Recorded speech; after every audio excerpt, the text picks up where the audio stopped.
ਦੇ ਵੱਲੋਂ ਸਤਿਕਾਰ ਭਰੀ ਸਤਿ ਸ਼੍ਰੀ ਅਕਾਲ, ਜੈ ਗੁਰਦੇਵ, ਜੈ ਭੀਮ। ਅਸੀਂ ਅੱਜ ਜਿਹੜਾ ਪ੍ਰੋਗਰਾਮ ਹੈਗਾ ਉਹ ਥੋੜ੍ਹਾ ਜਿਹਾ ਸਾਡੇ ਆਮ ਪ੍ਰੋਗਰਾਮਾਂ ਦੇ ਨਾਲੋਂ ਅਲੱਗ ਕਰਾਂਗੇ। ਉਹਦਾ ਕਾਰਨ ਇਹ ਹੈਗਾ ਕਿ ਜਿਹੜੀ ਮਨੁੱਖ ਦੀ ਜ਼ਿੰਦਗੀ ਆ ਉਹ ਸਿਰਫ ਰੋਟੀ ਪਾਣੀ ਜਾਂ ਮਕਾਨ ਤੱਕ ਹੀ ਸੀਮਿਤ ਨਹੀਂ ਹੈਗੀ, ਕਿਉਂਕਿ ਮਨੁੱਖ ਸੋਚ ਸਕਦਾ। ਇਸ ਕਰਕੇ ਉਹਨੇ ਆਉਣ ਵਾਲੇ ਸਮੇਂ ਬਾਰੇ, ਆਪਣੇ ਭਵਿੱਖ ਬਾਰੇ ਉਹਨੇ ਵਿਉਂਤਬੰਦੀਆਂ ਕਰਨੀਆਂ ਹੁੰਦੀਆਂ। ਉਹਦੀ ਜ਼ਿੰਦਗੀ ਦੇ ਵਿੱਚ ਜੋ ਸਮੱਸਿਆਵਾਂ ਨੇ ਉਹਨਾਂ ਬਾਰੇ ਉਹਨੇ ਸੋਚਣਾ ਹੁੰਦਾ, ਉਹਨਾਂ ਦਾ ਹੱਲ ਕੱਢ ਕੇ ਉਹਦੇ ਬਾਰੇ ਕੁਛ ਨਾ ਕੁਛ ਹੁਣ ਉਹਨੇ ਕੁਛ ਤਿਆਰ ਕਰਨਾ ਹੁੰਦਾ। ਸੋ ਸਾਨੂੰ ਇਹਨਾਂ ਗੱਲਾਂ ਨੂੰ ਧਿਆਨ ਵਿੱਚ ਰੱਖਦੇ ਹੋਏ ਕਿ ਅਸੀਂ ਆਉਣ ਵਾਲੀਆਂ ਸਮੱਸਿਆਵਾਂ ਦਾ ਹੱਲ ਜਿਹੜਾ ਹੈ ਉਹਨਾਂ ਦੇ ਬਾਰੇ ਅੱਜ ਕੁਛ ਨਾ ਕੁਛ ਕਰੀਏ, ਔਰ ਇਹਨਾਂ ਦੇ ਰਾਹ ਦਰਸਾਉਣ ਦੇ ਲਈ ਅਸੀਂ ਆਪਣੇ ਪੁਰਖਿਆਂ ਤੋਂ, ਸੂਝਵਾਨ ਲੋਕਾਂ ਤੋਂ, ਔਰ ਜਿਨ੍ਹਾਂ ਲੋਕਾਂ ਨੇ ਜ਼ਿੰਦਗੀ ਦੇ ਵਿੱਚ ਕੁਛ ਪੂਰਨੇ ਪਾਏ ਹੁੰਦੇ ਹਨ, ਅਸੀਂ ਉਹਨਾਂ ਦੀ ਜ਼ਿੰਦਗੀ ਤੋਂ ਸਿੱਖਣ ਦਾ ਕੋਸ਼ਿਸ਼ ਕਰਦੇ ਹਾਂ। ਜਿਵੇਂ ਕਿ ਤੁਸੀਂ ਜਾਣਦੇ ਹੋ ਕਿ ਪੰਜਾਬੀ ਦੇ ਇੱਕ ਬਹੁਤ ਹੀ ਮਹਾਨ ਸ਼ਖਸੀਅਤ ਸ਼ਹੀਦ ਆਜ਼ਮ ਸਰਦਾਰ ਭਗਤ ਸਿੰਘ, ਉਹਨਾਂ ਦਾ ਜਨਮ ਦਿਨ 28 ਸਤੰਬਰ ਨੂੰ ਲੰਘ ਕੇ ਗਿਆ ਹੈ। ਅੱਜ ਅਸੀਂ ਥੋੜ੍ਹੀ ਗੱਲਬਾਤ ਉਹਨਾਂ ਦੀ ਸੋਚ ਬਾਰੇ ਗੱਲ ਕਰਾਂਗੇ। ਅਕਸਰ ਕੀ ਹੁੰਦਾ ਕਿ ਅਸੀਂ ਭਗਤ ਸਿੰਘ ਨੂੰ ਸਿਰਫ ਇੱਕ ਆਈਕਨ ਵਜੋਂ ਦੇਖਦੇ ਹਾਂ, ਇੱਕ ਬਿੰਬ ਵਜੋਂ ਦੇਖਦੇ ਹਾਂ ਕਿ ਜਿਹਨੇ ਗੋਰਿਆਂ ਨੂੰ ਉੱਥੋਂ ਭਜਾਇਆ, ਅਸੈਂਬਲੀ ਦੇ ਵਿੱਚ ਬੰਬ ਸਿੱਟਿਆ, ਔਰ ਉਹਦੀ ਇੱਕ ਬੜੀ ਖਾੜਕੂ ਦਿੱਖ ਜਿਹੜੀ ਹੈਗੀ ਆ ਉਹ ਅਸੀਂ ਬਣਾ ਲਈ। ਔਰ ਇਹਦੇ ਬਾਰੇ ਵੀ ਸਾਡੇ ਦਰਸ਼ਕ ਬਹੁਤ ਹੱਦ ਤੱਕ ਜਾਣਦੇ ਹੀ ਨੇ ਕਿ ਇਹੋ ਜਿਹੀ ਦਿੱਖ ਬਣਾਉਣ ਦੇ ਵਿੱਚ ਜਿਹੜੀਆਂ ਤਾਕਤਾਂ ਲੋਕਾਂ ਦੀ ਲੁੱਟ ਜਾਰੀ ਰੱਖਣਾ ਚਾਹੁੰਦੀਆਂ, ਉਹਨਾਂ ਨੇ ਕਿਉਂ ਇਹੋ ਦਿੱਖ ਬਣਾਈ।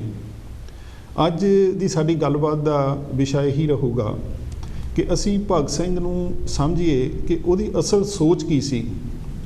ਭਗਤ ਸਿੰਘ ਮਹਿਜ਼ ਇੱਕ ਸ਼ਹੀਦੀ ਦੇਣ ਵਾਲਾ ਨੌਜਵਾਨ ਨਹੀਂ ਸੀ। ਉਹਨੇ ਉਹਨਾਂ ਸਾਰੀਆਂ ਸਮੱਸਿਆਵਾਂ ਬਾਰੇ ਲਿਖਿਆ, ਸੋਚਿਆ, ਪੜ੍ਹਿਆ ਜਿਹੜੀਆਂ ਉਸ ਸਮੇਂ ਉਸ ਸਮਾਜ ਨੂੰ ਦਰਪੇਸ਼ ਸਨ। ਉਹਨਾਂ ਦੇ ਵਿੱਚੋਂ ਧਰਮ ਦੀ ਸਮੱਸਿਆ ਬਾਰੇ ਵੀ ਉਹਨੇ ਲਿਖਿਆ, ਉਹਨੇ ਛੂਤ-ਛਾਤ ਦੀ ਸਮੱਸਿਆ ਬਾਰੇ ਵੀ ਲਿਖਿਆ। ਇਹਦੇ ਬਾਰੇ ਅਸੀਂ ਅੱਜ ਡੀਟੇਲ ਦੇ ਵਿੱਚ ਗੱਲ ਕਰਾਂਗੇ। ਮੇਰੇ ਨਾਲ ਬਲਵੀਰ ਜੀ, ਮੇਰੇ ਸਾਥੀ, ਉਹ ਇਸ ਬਾਰੇ ਬਹੁਤ ਜ਼ਿਆਦਾ ਗਿਆਨ ਰੱਖਦੇ ਹੈਗੇ ਆ, ਖਾਸ ਕਰਕੇ ਭਗਤ ਸਿੰਘ ਦੀਆਂ ਲਿਖਤਾਂ ਬਾਰੇ। ਸੋ ਬਲਵੀਰ ਜੀ, ਜੇ ਆਪਾਂ ਅੱਜ ਇੱਥੋਂ ਹੀ ਸ਼ੁਰੂ ਗੱਲ ਕਰ ਲਈਏ ਜੀ ਕਿ ਤੁਸੀਂ ਪਹਿਲਾਂ ਤਾਂ ਆਪਾਂ ਜੇ ਇਹ ਕਰੀਏ ਕਿ ਅਸੀਂ ਉਸ ਸ਼ਹੀਦ ਨੂੰ ਪ੍ਰਣਾਮ ਕਰੀਏ, ਉਸ ਸ਼ਹੀਦ ਨੂੰ ਯਾਦ ਕਰੀਏ, ਔਰ ਉਹਦੇ ਜਨਮ ਦਿਨ ਮਨਾਉਣ ਦਾ, ਉਹਦਾ ਸ਼ਹੀਦੀ ਦਿਨ ਮਨਾਉਣ ਦਾ ਮਕਸਦ ਵੀ ਇਹੀ ਹੁੰਦਾ ਕਿ ਇਕੱਲਾ ਅਸੀਂ ਇੱਕ ਦੂਸਰੇ ਨੂੰ ਸੁਨੇਹੇ ਦੇ ਕੇ, ਵਟਸਐਪ 'ਤੇ ਮੈਸੇਜ ਭੇਜ ਕੇ ਜਾਂ ਹੋਰਨਾਂ ਥਾਵਾਂ 'ਤੇ ਇੱਕ ਦੂਸਰੇ ਨੂੰ ਮੈਸੇਜ ਭੇਜ ਕੇ ਅਸੀਂ ਆਪਣੀ ਗੱਲ ਪੂਰੀ ਨਾ ਕਰ ਲਈਏ ਜੀ, ਪਰ ਅਸੀਂ ਉਹਨਾਂ ਤੋਂ ਸਿੱਖੀਏ ਕਿ ਉਹ ਸਾਨੂੰ ਕਹਿ ਕੇ ਕੀ ਗਏ ਨੇ। ਬਿਲਕੁਲ। ਸੋ ਅਗਰ ਆਪਾਂ ਜੇ ਗੱਲ ਨੂੰ ਸ਼ੁਰੂ ਕਰਨਾ ਹੈਗਾ, ਹਾਂਜੀ, ਕਿ ਤੁਸੀਂ ਕੀ ਸੋਚਦੇ ਆ ਕਿ ਜਿਹੜਾ ਭਗਤ ਸਿੰਘ ਸੀਗਾ, ਹਾਂਜੀ, ਉਹ ਮਹਿਜ਼ ਇੱਕ ਬਿੰਬ ਹੀ ਹੈਗਾ ਜੀ, ਜਾਂ ਉਹ ਇਹਦੇ ਤੋਂ ਕੁਝ ਹੋਰ ਵੀ ਜ਼ਿਆਦਾ ਹੈਗਾ? ਜੀ ਨਵਦੀਪ ਜੀ, ਮੇਰੇ ਖਿਆਲ ਦੇ ਵਿੱਚ ਅੱਜ ਅਸੀਂ ਜੋ ਸਰਦਾਰ ਭਗਤ ਸਿੰਘ ਹਾਂਜੀ ਨੂੰ ਆਪਣੇ ਮਨਾਂ ਦੇ ਵਿੱਚ ਜੋ ਬਣਾਇਆ ਹੈਗਾ ਜੀ, ਅਸਲ ਦੇ ਵਿੱਚ ਮੇਰੇ ਖਿਆਲ ਦੇ ਵਿੱਚ ਉਹ ਭਗਤ ਸਿੰਘ, ਅਸਲ ਭਗਤ ਸਿੰਘ ਉਹ ਕੁਝ ਹੋਰ ਸੀ। ਠੀਕ ਆ। ਪਹਿਲੀ ਤਾਂ ਗੱਲ ਹੈ ਕਿ ਬਹੁਤ ਸਾਰੇ ਲੋਕਾਂ ਨੂੰ ਇਸ ਗੱਲ ਦਾ ਪਤਾ ਹੀ ਨਹੀਂ ਕਿ ਭਗਤ ਸਿੰਘ ਕੀ ਚੀਜ਼ ਸੀ। ਬਿਲਕੁਲ। ਤੇ ਉਹ ਕੀ ਕਹਿਣਾ ਚਾਹੁੰਦੇ ਸੀ, ਉਹ ਕੀ ਕਰਨਾ ਚਾਹੁੰਦੇ ਸੀ ਜੀ। ਅਸੀਂ ਸਿਰਫ ਕਿਉਂਕਿ ਇੱਕ ਅਸੀਂ ਉਹਨਾਂ ਨੂੰ ਆਈਕਨ ਬਣਾਇਆ ਹੋਇਆ, ਇੱਕ ਬਿੰਬ ਬਣਾਇਆ ਹੋਇਆ, ਇਸੇ ਗੱਲ ਨੂੰ ਸਿਰਫ ਲੈ ਕੇ ਤੁਰੇ ਹਾਂ। ਹਾਂਜੀ। ਤੇ ਉਹਨਾਂ ਦੇ ਸ਼ਹੀਦੀ ਦਿਹਾੜੇ ਦੇ ਉੱਤੇ, ਹਾਂਜੀ, ਉਹਨਾਂ ਦੇ ਜਨਮ ਦਿਹਾੜੇ ਦੇ ਉੱਤੇ, ਜੀ, ਜਨਮ ਦਿਹਾੜੇ 'ਤੇ ਇੱਕ ਦੂਜੇ ਨੂੰ ਵਧਾਈਆਂ ਭੇਜ ਦਿੱਤੀਆਂ ਜੀ। ਤਾਂ ਇਸ ਤੋਂ ਬਾਅਦ ਹੋਰ ਬਹੁਤਾ ਕੁਛ ਨਹੀਂ। ਬਿਲਕੁਲ ਬਿਲਕੁਲ।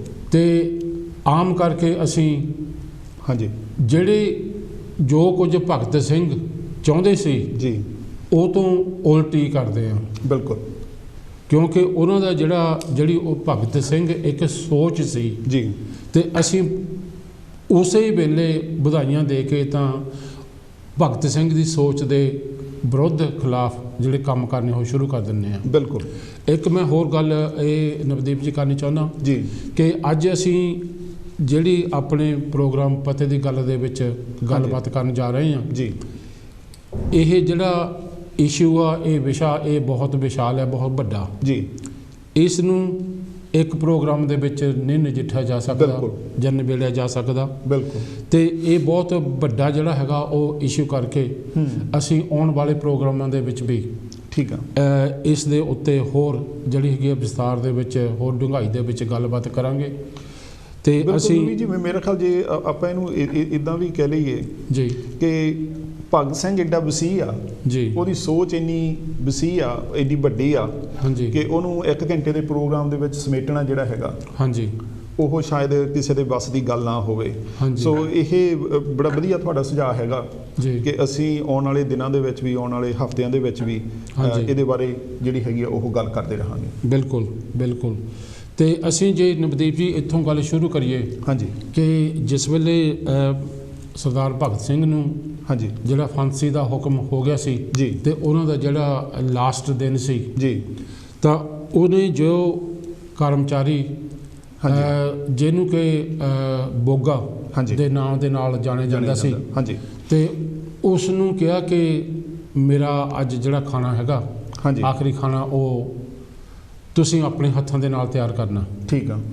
ਤੇ ਬੋਗੇ ਨੇ ਕਿਹਾ ਕਿ ਮੈਂ ਤੇ ਇੱਕ ਅਛੂਤ ਹਾਂ ਜੀ, ਤੇ ਤੁਸੀਂ ਮੇਰੇ ਹੱਥਾਂ ਦਾ ਬਣਿਆ ਖਾਣਾ ਕਿਉਂ ਖਾਣਾ ਚਾਹੁੰਦੇ ਆ? ਹਾਂਜੀ।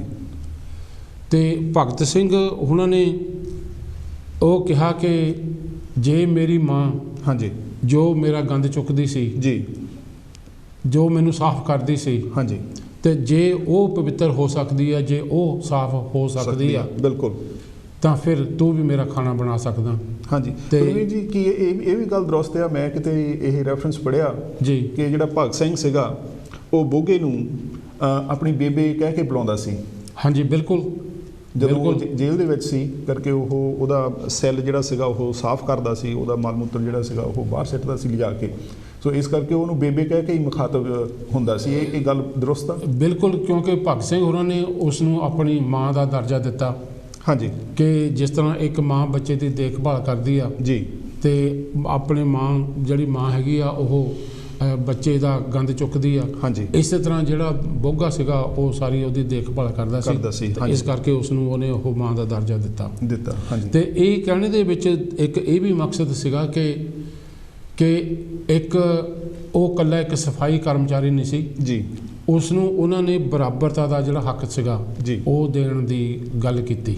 ਹਾਂਜੀ ਹਾਂਜੀ। ਮੇਰਾ ਖਿਆਲ ਇਹ ਭਗਤ ਸਿੰਘ ਉਹਨੂੰ ਬਹੁਤ ਦੇਰ ਦਾ ਕਹਿੰਦਾ ਸੀ ਕਿ ਬੋਗਿਆ ਕਿਸੇ ਦਿਨ ਰੋਟੀ ਬਣਾ ਕੇ ਖਿਲਾ ਦੇ, ਜਿਹੜੀ ਗੱਲ ਤੁਸੀਂ ਇਸ਼ਾਰਾ ਕੀਤਾ ਹੈਗਾ। ਹਾਂਜੀ। ਕਿ ਬੋਗਾ ਕਹਿੰਦਾ ਸੀ ਨਹੀਂ ਸਰਦਾਰ ਜੀ ਤੁਸੀਂ ਕਿੱਥੇ ਆ, ਮੈਂ ਕਿੱਥੇ ਆ ਕਰਕੇ ਉਹ ਜਿਹੜੀ ਮਨਾਂ ਦੇ ਵਿੱਚ ਹੀਨ ਭਾਵਨਾ ਭਰ ਦਿੱਤੀ ਜਾਂਦੀ ਆ ਉਹ ਬਹੁਤ ਛੇਤੀ ਕਿਤੇ ਨਿਕਲਦੀ ਨਹੀਂ ਹੈ। ਬਿਲਕੁਲ। ਸੋ ਉਹ ਅਖੀਰ ਤੱਕ ਜਿਹੜਾ ਸੀਗਾ ਉਹ ਮਨਾ ਕਰਦਾ ਰਿਹਾ। ਜਿਵੇਂ ਤੁਸੀਂ ਆਖਿਆ ਵੀ ਜਦੋਂ ਭਗਤ ਸਿੰਘ ਨੇ ਉਹਨੂੰ ਕਿਹਾ ਵੀ ਬੋਗਿਆ ਹੁਣ ਤਾਂ ਮੇਰੇ ਦਿਨ ਥੋੜ੍ਹੇ ਹੀ ਰਹਿ ਗਏ ਜਾਂ ਹੁਣ ਤਾਂ ਮੇਰਾ ਆਖਰੀ ਟਾਈਮ ਆ ਗਿਆ ਤੇ ਹੁਣ ਤਾਂ ਤੂੰ ਬਣਾ ਕੇ ਖਾ ਦੇ, ਕਹਿੰਦੇ ਵੀ ਬੋਗਾ ਉਦੋਂ ਰੋਇਆ ਵੀ ਔਰ ਉਹਨੇ ਉਹਨੂੰ ਰੋਟੀ ਬਣਾ ਕੇ ਵੀ ਜਿਹੜੀ ਹੈਗੀ ਆ ਭਗਤ ਸਿੰਘ ਨੂੰ ਖਿਲਾਈ। ਹਾਂਜੀ। ਸੋ ਇਹਦੇ ਤੋਂ ਇਹ ਪਤਾ ਲੱਗਦਾ ਕਿ ਭਗਤ ਸਿੰਘ ਦਾ ਜਿਹੜਾ ਚਰਿੱਤਰ ਸੀ ਉਹ ਕਿਵੇਂ ਦਾ ਸੀ। ਉਹ ਸਿਰਫ ਗੱਲਾਂ ਕਰਨ ਵਾਲਾ ਹੀ ਵਿਅਕਤੀ ਨਹੀਂ ਸੀਗਾ ਔਰ ਉਹਨੂੰ ਅਮਲ ਦੇ ਵਿੱਚ ਲਿਆਉਣ ਵਾਲਾ ਵਿਅਕਤੀ ਵੀ ਸੀ। ਹਾਂਜੀ। ਬਲਵੀਰ ਜੀ ਇਹ ਜਿਹੜਾ ਦੇਖੋ ਤਕਰੀਬਨ 31 ਦੇ ਵਿੱਚ ਭਗਤ ਸਿੰਘ ਨੂੰ ਫਾਂਸੀ ਹੁੰਦੀ ਆ। ਹਾਂਜੀ ਹਾਂਜੀ। ਔਰ ਤਕਰੀਬਨ ਹੁਣ 90 ਸਾਲ ਜਿਹੜੇ ਹੈਗੇ ਆ ਉਹ ਇਸ ਗੱਲ ਨੂੰ ਬੀਤ ਗਏ ਆ। ਹਾਂਜੀ। ਅਗਰ ਅਸੀਂ ਇਮੈਜਿਨ ਕਰੀਏ ਕਿ ਅੱਜ ਤੋਂ 90 ਸਾਲ ਪਹਿਲਾਂ ਜਾਂ ਇੱਕ ਸਦੀ ਪਹਿਲਾਂ, ਲਗਭਗ ਇੱਕ ਸਦੀ ਪਹਿਲਾਂ, ਹਾਂਜੀ, ਇਹ ਪ੍ਰਸ਼ਨ ਕਿੰਨਾ ਤਿੱਖਾ ਹੋਊਗਾ ਜਿਹੜਾ ਕਿ ਅੱਜ ਵੀ ਹਾਂਜੀ ਜਿਹੜਾ ਹੈਗਾ ਸਾਡੇ ਦੇਸ਼ ਦੇ ਲੋਕ ਕੁਛ ਇੱਦਾਂ ਦੇ ਹੈਗੇ ਆ ਜਿਨ੍ਹਾਂ ਨੂੰ ਹਾਲੇ ਵੀ ਉਸ ਹੀ ਨਜ਼ਰ ਦੇ ਨਾਲ ਦੇਖਿਆ ਜਾਂਦਾ। ਹਾਂਜੀ। ਸੋ ਭਗਤ ਸਿੰਘ ਦਾ ਜਿਹੜਾ ਹੈਗਾ ਇਹ ਪਾਸਾ ਵੀ ਸਾਡੇ ਲਈ ਸਮਝਣਾ ਬਹੁਤ ਬਹੁਤ ਜ਼ਿਆਦਾ ਜ਼ਰੂਰੀ ਆ ਕਿ ਭਗਤ ਸਿੰਘ ਨੇ ਆਪਣੇ ਸਮੇਂ ਦੀਆਂ ਇਹਨਾਂ ਸਮੱਸਿਆਵਾਂ ਨੂੰ ਉਹਨੇ ਹੱਥ ਪਾਇਆ। ਹਾਂਜੀ। ਔਰ ਇਹਦੇ ਬਾਰੇ ਭਗਤ ਸਿੰਘ ਹੋਰ ਅੱਗੇ ਕੀ ਕਹਿੰਦਾ ਹੈਗਾ। ਹਾਂਜੀ। ਅਛੂਤ ਦਾ ਜਿਹੜਾ ਸਵਾਲ ਸੀਗਾ ਉਸ ਸਮੇਂ, ਹਾਂਜੀ, ਉਹਨੇ ਇਹਦੇ ਬਾਰੇ ਮੇਰਾ ਖਿਆਲ ਲਿਖਿਆ ਵੀ ਹੈ ਕਾਫੀ ਭਗਤ ਸਿੰਘ ਨੇ। ਸੋ ਉਹਦੇ ਤੇ ਉਹ ਭਗਤ ਸਿੰਘ ਕੀ ਕਹਿੰਦਾ ਹੈਗਾ। ਹਾਂਜੀ। ਨਵਦੀਪ ਜੀ ਅੱਜ ਆਪਾਂ ਖਾਸ ਕਰਕੇ ਜਿਹੜਾ ਭਗਤ ਸਿੰਘ ਹੋਰਾਂ ਨੇ ਆਰਟੀਕਲ ਲਿਖਿਆ ਸੀ ਕਿ ਅਛੂਤ ਸਮੱਸਿਆ ਹਾਂਜੀ ਅਸੀਂ ਉਸ ਆਰਟੀਕਲ ਦੇ ਬਾਰੇ ਮੁੱਖ ਤੌਰ ਤੇ ਗੱਲਬਾਤ ਕਰਾਂਗੇ। ਹਾਂਜੀ ਬਲਵੀਰ ਜੀ, ਮੈਂ ਤੁਹਾਨੂੰ ਇੱਕ ਮਿੰਟ ਰੋਕਣਾ ਚਾਹੁੰਦਾ। ਇਹ ਜਿਹੜਾ ਆਰਟੀਕਲ ਹੈਗਾ ਹਾਂਜੀ, ਇਹ ਆਮ ਮਿਲ ਜਾਂਦਾ ਜਾਂ ਅੰਗਰੇਜ਼ੀ ਪੰਜਾਬੀ ਵਿੱਚ ਕਿਹੜੀ ਭਾਸ਼ਾ ਦੇ ਵਿੱਚ ਇਹ ਉਪਲਬਧ ਹੈਗਾ, ਜਾਂ ਕਿੰਨਾ ਕੁ ਇਹਨੂੰ ਸੌਖਾ ਹੈਗਾ ਇਹਨੂੰ ਪ੍ਰਾਪਤ ਕਰਨਾ? ਜੇ ਸਾਡੇ ਦਰਸ਼ਕ ਕੋਈ ਪੜ੍ਹਨਾ ਚਾਹਣ, ਹਾਂਜੀ, ਉਹ ਖੁਦ ਪੜ੍ਹਨ, ਮੈਂ ਚਾਹੁੰਦਾ ਕਿ ਉਹ ਇਹਦੇ ਬਾਰੇ ਭਾਲ ਕਰਨ।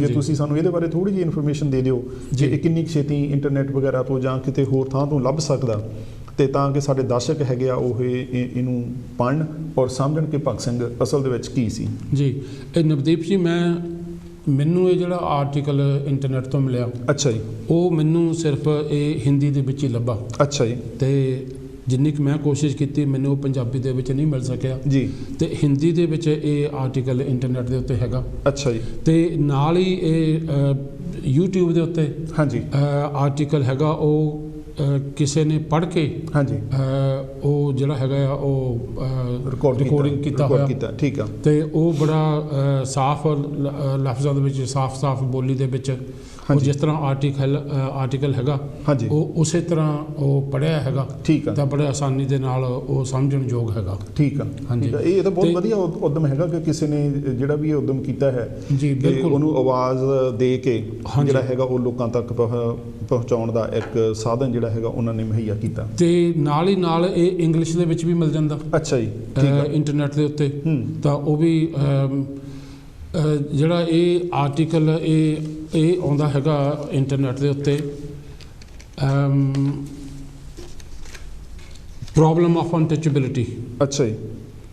ਤੇ ਮੈਂ ਤੇ ਉਹਦੇ ਤੋਂ ਉਹ ਡਾਊਨਲੋਡ ਕੀਤਾ ਸੀ। ਠੀਕ ਆ। ਤੇ ਇੰਟਰਨੈਟ ਦੇ ਉੱਤੇ ਇੰਗਲਿਸ਼ ਦੇ ਵਿੱਚ ਇਹ ਬੜੀ ਆਸਾਨੀ ਦੇ ਨਾਲ ਮਿਲ ਜਾਂਦਾ। ਹਾਂਜੀ। ਤਾਂ ਜਿਹੜੇ ਦਰਸ਼ਕ ਉਹ ਪੜ੍ਹਨਾ ਚਾਹੁੰਦੇ ਆ, ਮੈਂ ਕਹੂੰਗਾ ਕਿ ਸਾਰਿਆਂ ਨੂੰ ਉਹ ਆਰਟੀਕਲ ਪੜ੍ਹਨਾ ਚਾਹੀਦਾ, ਸਮਝਣਾ ਚਾਹੀਦਾ, ਤਾਂ ਕਿ ਸਾਨੂੰ ਪਤਾ ਲੱਗੇ ਕਿ ਭਗਤ ਸਿੰਘ ਉਹਨਾਂ ਦਾ ਸਿਰਫ ਮਕਸਦ ਇਹੀ ਨਹੀਂ ਸੀਗਾ ਕਿ ਅੰਗਰੇਜ਼ ਨੂੰ ਭਾਰਤ ਤੋਂ ਬਾਹਰ ਕੱਢਣਾ। ਹਾਂਜੀ। ਉਹਨਾਂ ਦਾ ਮਤਲਬ ਇਹ ਸੀਗਾ ਕਿ ਲੋਕਾਂ ਦੇ ਵਿੱਚ ਬਰਾਬਰਤਾ ਲਿਆਉਣੀ, ਜਾਤ ਪਾਤ ਮਿਟਾਉਣਾ। ਹਾਂਜੀ। ਤੇ ਜਿਹੜੀ ਲੁੱਟ ਖਸੁੱਟ ਦਾ ਜਿਹੜਾ ਹੈਗਾ ਆ ਸਿਸਟਮ, ਉਸ ਨੂੰ ਖਤਮ ਕਰਨਾ। ਬਿਲਕੁਲ। ਤਾਂ ਇਸ ਆਰਟੀਕਲ ਦੇ ਵਿੱਚ ਉਹ ਚੰਗੀ ਤਰ੍ਹਾਂ ਐਕਸਪਲੇਨ ਕਰਦੇ ਆ। ਹਾਂਜੀ। ਕਿ ਲੁੱਟ ਖਸੁੱਟ ਜਿਹੜੀ ਹੈਗੀ ਉਹ ਕਿਸ ਤਰ੍ਹਾਂ ਹੁੰਦੀ ਹੈ, ਉਹਦੇ ਵਿੱਚ ਜਿਹੜੇ ਧਰਮ ਹੈਗੇ ਆ ਉਹ ਕੀ ਰੋਲ ਪਲੇ ਕਰਦੇ ਆ।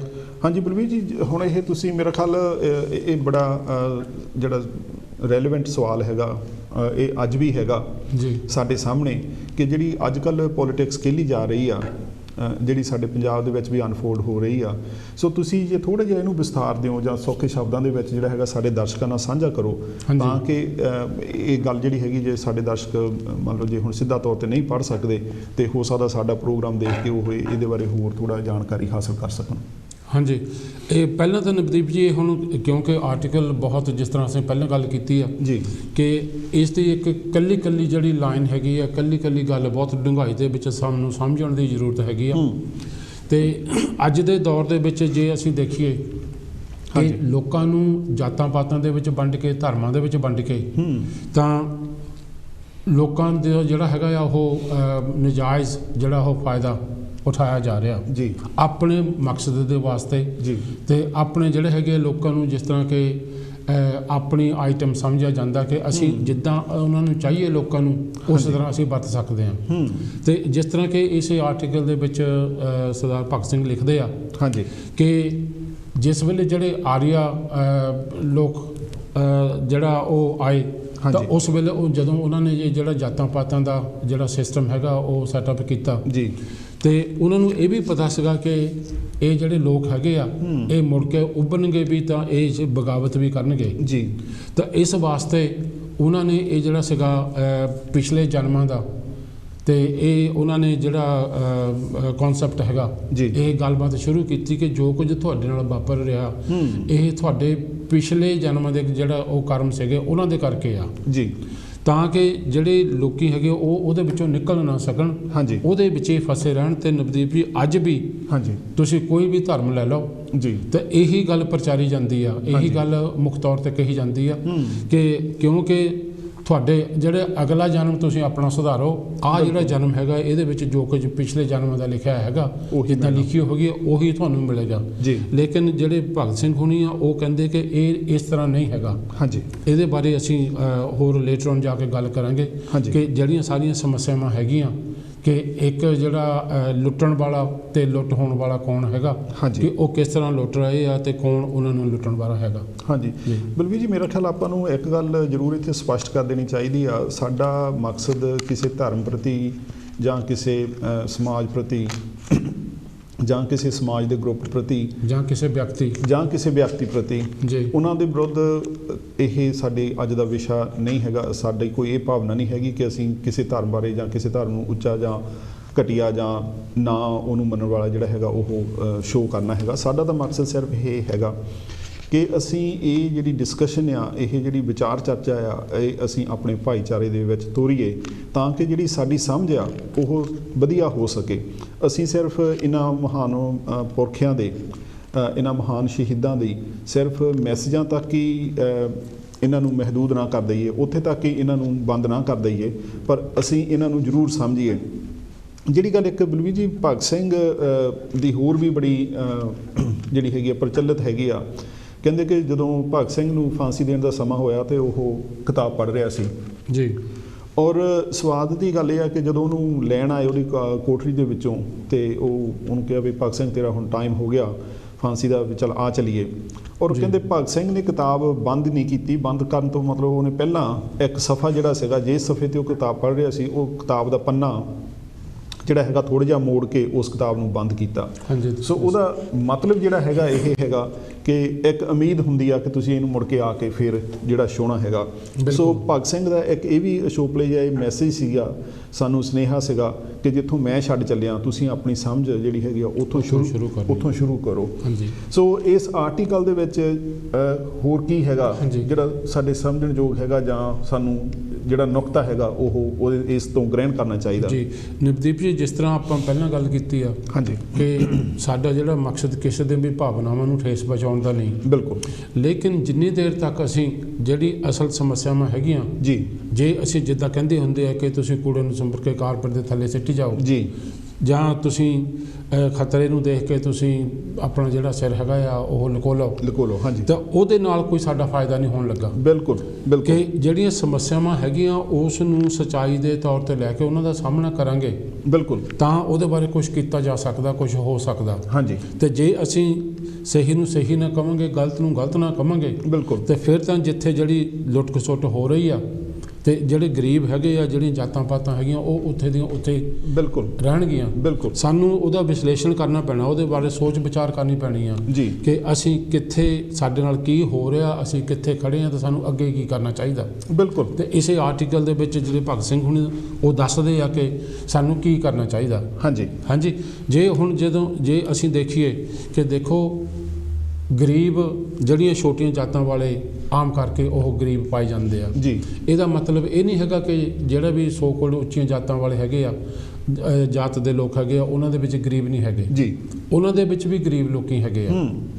ਹੋ ਸਕਦਾ ਕਿ ਜਿਹੜੀਆਂ ਛੋਟੀਆਂ ਜਾਤਾਂ ਵਾਲੇ ਆ, ਕਿਉਂਕਿ ਇੱਕ ਲੁੱਟ ਹੋਣ ਵਾਲਾ ਤੇ ਇੱਕ ਲੁੱਟਣ ਵਾਲੀ ਜਿਹੜੀ ਜਮਾਤ ਹੈਗੀ ਆ, ਤਾਂ ਜੇ ਹੁਣ ਜਿਹੜੇ ਆਮ ਕਰਕੇ ਮੈਂ ਕਹਿੰਦਾ ਕਿ ਜਿਹੜੀਆਂ ਉੱਚੀਆਂ ਜਾਤਾਂ ਵਾਲੇ ਹੈਗੇ ਆ ਉਹ ਮੈਂ ਕਹੂੰਗਾ ਕਿ ਉਹ ਲੁੱਟਣ ਵਾਲਿਆਂ ਦੇ ਵਿੱਚ ਉਹ ਆਉਂਦੇ ਆ। ਬਿਲਕੁਲ, ਤੇ ਜਿਹੜੀਆਂ ਛੋਟੀਆਂ ਜਾਤਾਂ ਹੈਗੀਆਂ ਆਮ ਕਰਕੇ ਉਹ ਮਜ਼ਦੂਰੀਆਂ ਕਰਦੇ ਆ। ਹਾਂਜੀ, ਸੋ ਇਹ ਵੀ ਕਿਹਾ ਜਾਂਦਾ ਕਿ ਜਿਹੜੇ ਗਰੀਬ ਹੈਗੇ ਆ ਉਹ ਗੰਦੇ ਹੁੰਦੇ ਆ।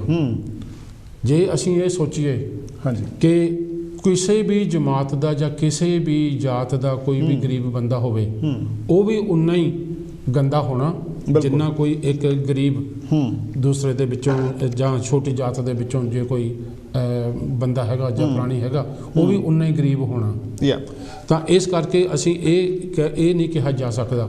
ਸੋ ਜੇ ਅਸੀਂ ਇਹ ਦੇਖੀਏ ਕਿ ਇੱਕ ਮਾਂ ਆਪਣੇ ਬੱਚੇ ਦਾ ਜਿਹੜਾ ਗੰਦ ਚੁੱਕਦੀ ਆ ਜੀ, ਤਾਂ ਜੇ ਉਹ ਪਵਿੱਤਰ ਹੋ ਸਕਦੀ ਆ, ਬਿਲਕੁਲ, ਤਾਂ ਇੱਕ ਜਿਹੜਾ ਹੈਗਾ ਆ ਸੋ ਕਾਲਡ ਅਛੂਤ ਜਾਂ ਸਫਾਈ ਕਰਮਚਾਰੀ, ਤਾਂ ਉਹ ਕਿਉਂ ਨਹੀਂ ਬਿਲਕੁਲ ਪਵਿੱਤਰ ਹੋ ਸਕਦਾ। ਬਿਲਕੁਲ, ਹੁਣ ਇਹ ਆਪਣੇ ਆਰਟੀਕਲ ਦੇ ਵਿੱਚ ਭਗਤ ਸਿੰਘ ਲਿਖਦੇ ਆ ਜੀ ਕਿ ਜੇ ਸੋ ਕਾਲਡ ਉੱਚ ਜਾਤੀ ਦੇ ਲੋਕ ਹੈਗੇ ਆ, ਹਾਂਜੀ, ਉਹਨਾਂ ਦੇ ਵਿਹੜਿਆਂ ਦੇ ਵਿੱਚ, ਉਹਨਾਂ ਦੇ ਜਿਹੜੇ ਹੈਗੇ ਆ ਕਿਚਨਾਂ ਦੇ ਵਿੱਚ ਕੁੱਤੇ ਤਾਂ ਵੜ ਸਕਦੇ ਆ ਜੀ, ਉਹਨਾਂ ਦੀ ਗੋਦੀ ਦੇ ਵਿੱਚ ਕੁੱਤੇ ਤਾਂ ਬੈਠ ਸਕਦੇ ਆ, ਪਰ ਜਿਹੜੇ ਇਨਸਾਨ ਹੈਗੇ ਉਹਨਾਂ ਨੂੰ ਜਿਹੜਾ ਛੂਹਣਾ ਉਹਦੇ ਨਾਲ ਉਹ ਪਵਿੱਤਰ ਹੋ ਜਾਂਦੇ ਆ।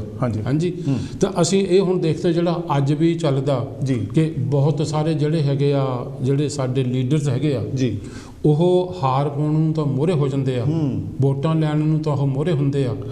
ਤੇ ਜੇ ਛੋਟੀਆਂ ਜਾਤੀਆਂ ਤੋਂ ਜਿਸ ਵੇਲੇ ਉਹਨਾਂ ਹਾਰ ਪਾਉਂਦੇ ਆ, ਹਾਰ ਤਾਂ ਪਾ ਲੈਂਦੇ ਆ, ਤਾਂ ਫਿਰ ਸਣੇ ਕੱਪੜੇ ਜਾ ਕੇ ਤਾਂ ਉਹ ਫਿਰ ਉਹ ਨਹਾਉਂਦੇ ਆ, ਬਿਲਕੁਲ, ਤਾਂ ਉਹਦੇ ਨਾਲ ਫਿਰ ਪਵਿੱਤਰ ਹੁੰਦੇ ਆ।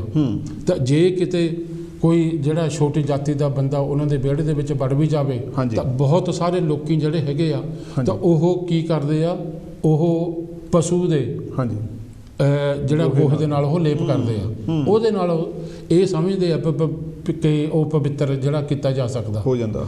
ਹੁਣ ਤੁਸੀਂ ਨਵਦੀਪ ਜੀ ਇਹ ਦੇਖੋ ਕਿ ਮੈਂ ਇਹ ਨਹੀਂ ਗਾ ਕਹਿੰਦਾ ਕਿ ਜਾਨਵਰਾਂ ਦੀ ਜਿਹੜੀ ਹੈਗੀ ਆ ਉਹ ਉਹਨਾਂ ਨੂੰ ਨਹੀਂ ਪਿਆਰ ਕਰਨਾ ਚਾਹੀਦਾ, ਜਾਨਵਰਾਂ ਦੀ ਲੁੱਕ ਆਫਟਰ ਨਹੀਂ ਕਰਨੀ ਚਾਹੀਦੀ।